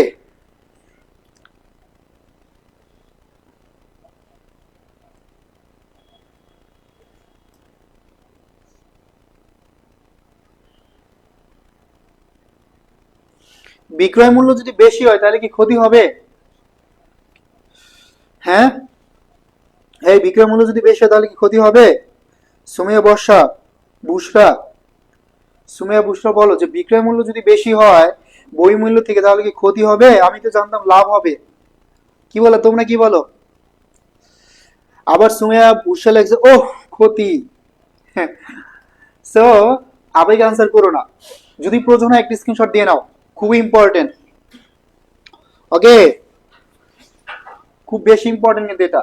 সো এটা একটু ঝামেলা ছিল, কারণ এখানে আমাদের আমাদের হচ্ছে একটা পুঞ্জীবিত অবস্থায় শুরুতে দেওয়া ছিল 30,000 টাকা, এবং পরবর্তীতে হচ্ছে আবার আমরা একটা মেশিনের অবচয় বের করছি কত টাকা, 5,000 টাকা। তার মানে অবচয় হচ্ছে টোটাল এখানে 40,000 টাকা, এটা আমাদেরকে খুঁজে বের করতে হবে। ঠিক আছে, সেটা করে তারপর হচ্ছে আমরা এই ম্যাথটায় লাভ বা ক্ষতি বের করব। সবাই ক্লিয়ার, বুঝতে পারছি?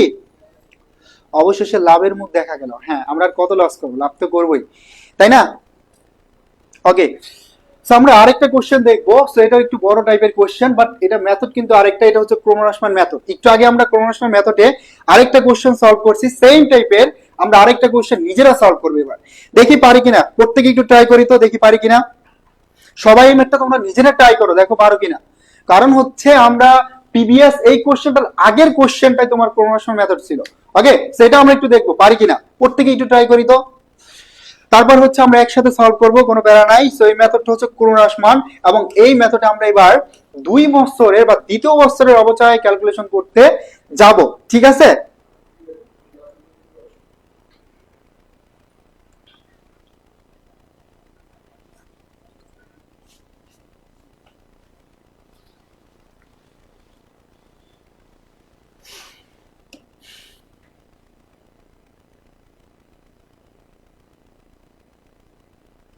হ্যাপি অ্যাক্টার খাতায় না করে পারি না, ডাজেন্ট ম্যাটার, এগুলা একটু কঠিন টাইপের কোশ্চেন। এগুলো যখন ছিল তখন ক্যালকুলেট ইউজ করা যেত।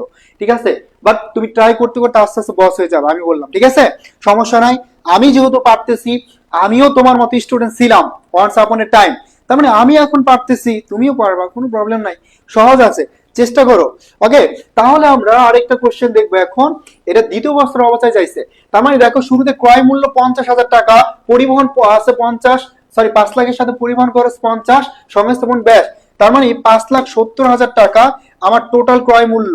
এখন অবচয়ের হার কি দেওয়া আছে? নাই। আমরা বের করব, কিভাবে বের করব? 100% কে আয়ুষ্কাল দ্বারা ভাগ করব, ইনটু কত, 2। তাহলে দেখো এখানে কত আসে, 50%। কত আসলো? 50% অবচয়ের হার। এখন 50% করলে আমার কত হয় বলতো? 2,85,000। এই 2,85,000 টাকা হচ্ছে আমার অবচয়। এই 2,85,000 থেকে আমি যদি বাদ দিয়ে দেই, তাহলে 2,85,000 আমার কি আসে? এই 5 লাখ থেকে 2,85,000 বাদ দিলে 5,70,000 থেকে, তাহলে 2,85,000 টাকা আমার বই মূল্য আসে। দ্বিতীয় বছর এই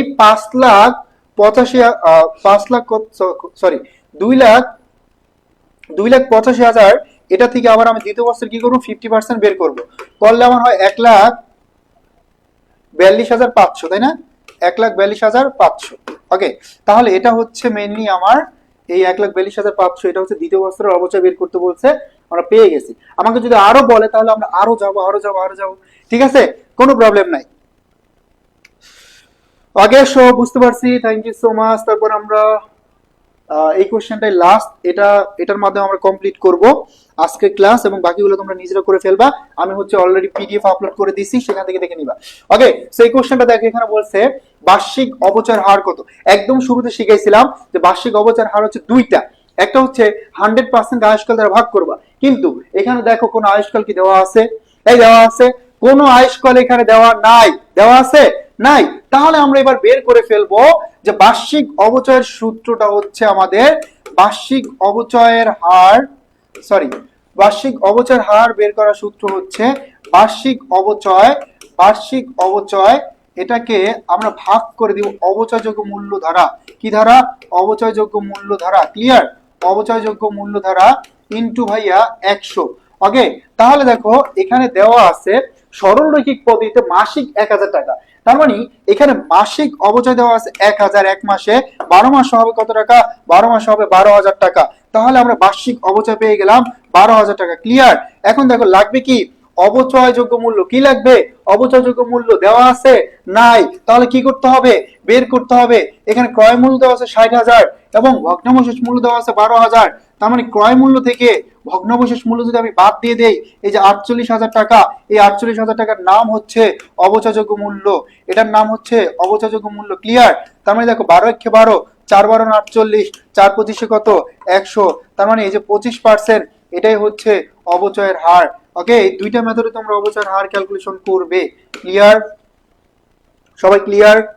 বুঝতে পারছি কিনা বলো, প্রত্যেকেই বুঝতে পারছি কিনা?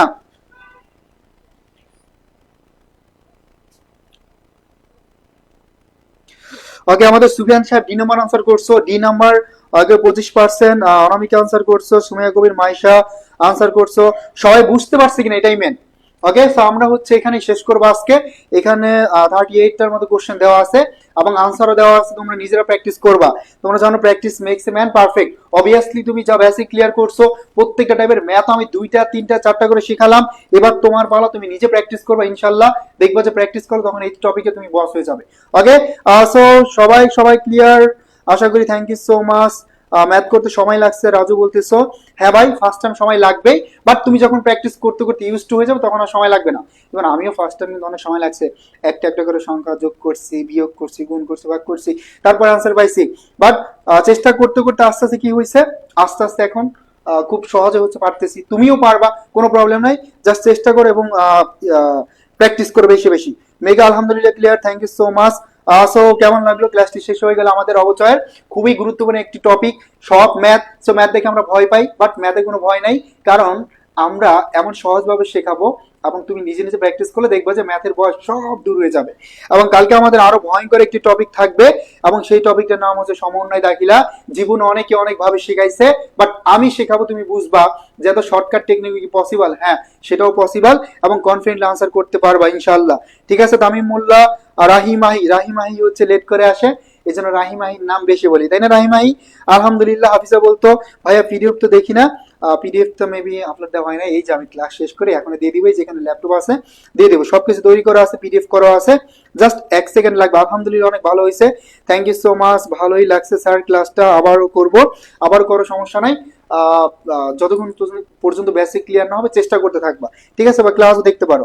ওকে, এবার হচ্ছে আমরা প্রত্যেকে যেটা করব, সবাই হচ্ছে ক্লাস নোট করছি না, নোটগুলোকে শেয়ার করবো। ওকে, নোটগুলোকে শেয়ার করব এবং সাথে হচ্ছে ক্লাস কেমন ছিল এটুকুনি শেয়ার করতে পারো, কারণ তোমাদের 15 তারিখে হচ্ছে রেজাল্ট দিবে, তাই না?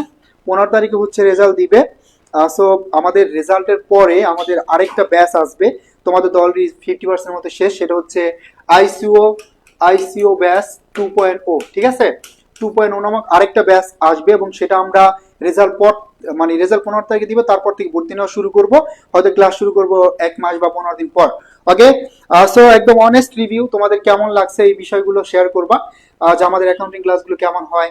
ঠিক আছে, যাতে হচ্ছে আমরা পরবর্তীতে 2.0 এর জন্য যে স্টুডেন্টগুলো আসবে তারা যাতে বুঝতে পারে যে হ্যাঁ আমাদের উপর তারা যাতে ভরসা রাখতে পারে, এবং তোমরা যদি বলো এটা তারা সবচেয়ে বেশি এটাই পজিটিভলি নিবে, এবং তোমরা যদি বলো সেটা হচ্ছে তারা পজিটিভলি এই জন্যই, কারণ একটা স্টুডেন্ট কখনো মানে এই অ্যাডমিশন অ্যাডমিশন নামক এত গুরুত্বপূর্ণ সময় তারা কখনো কি করবে না, মিস ইনফরমেশন দিবে না।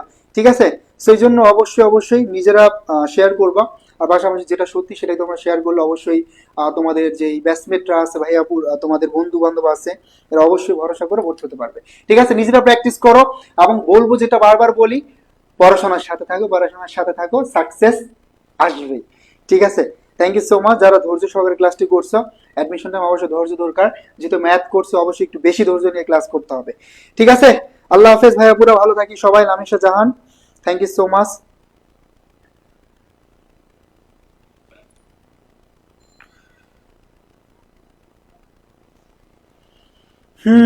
আলোচনায় তো বসবেই। আল্লাহ হাফেজ, আল্লাহ হাফেজ। আফসানা জাহান, আশা ইসলাম, আশা ইসলামকে দেখি নাই, শেষমেশ দেখলাম। সাকিব চৌধুরী, আল্লাহ হাফেজ ভাইয়া, আল্লাহ হাফেজ। কামরুন নাহার, আসসালামু আলাইকুম ভাইয়া। জ্যোতি যারা, জ্যোতি যারা ঢাবিতে তো আসছিল না, জ্যোতি যারা। ওকে, ইকরা।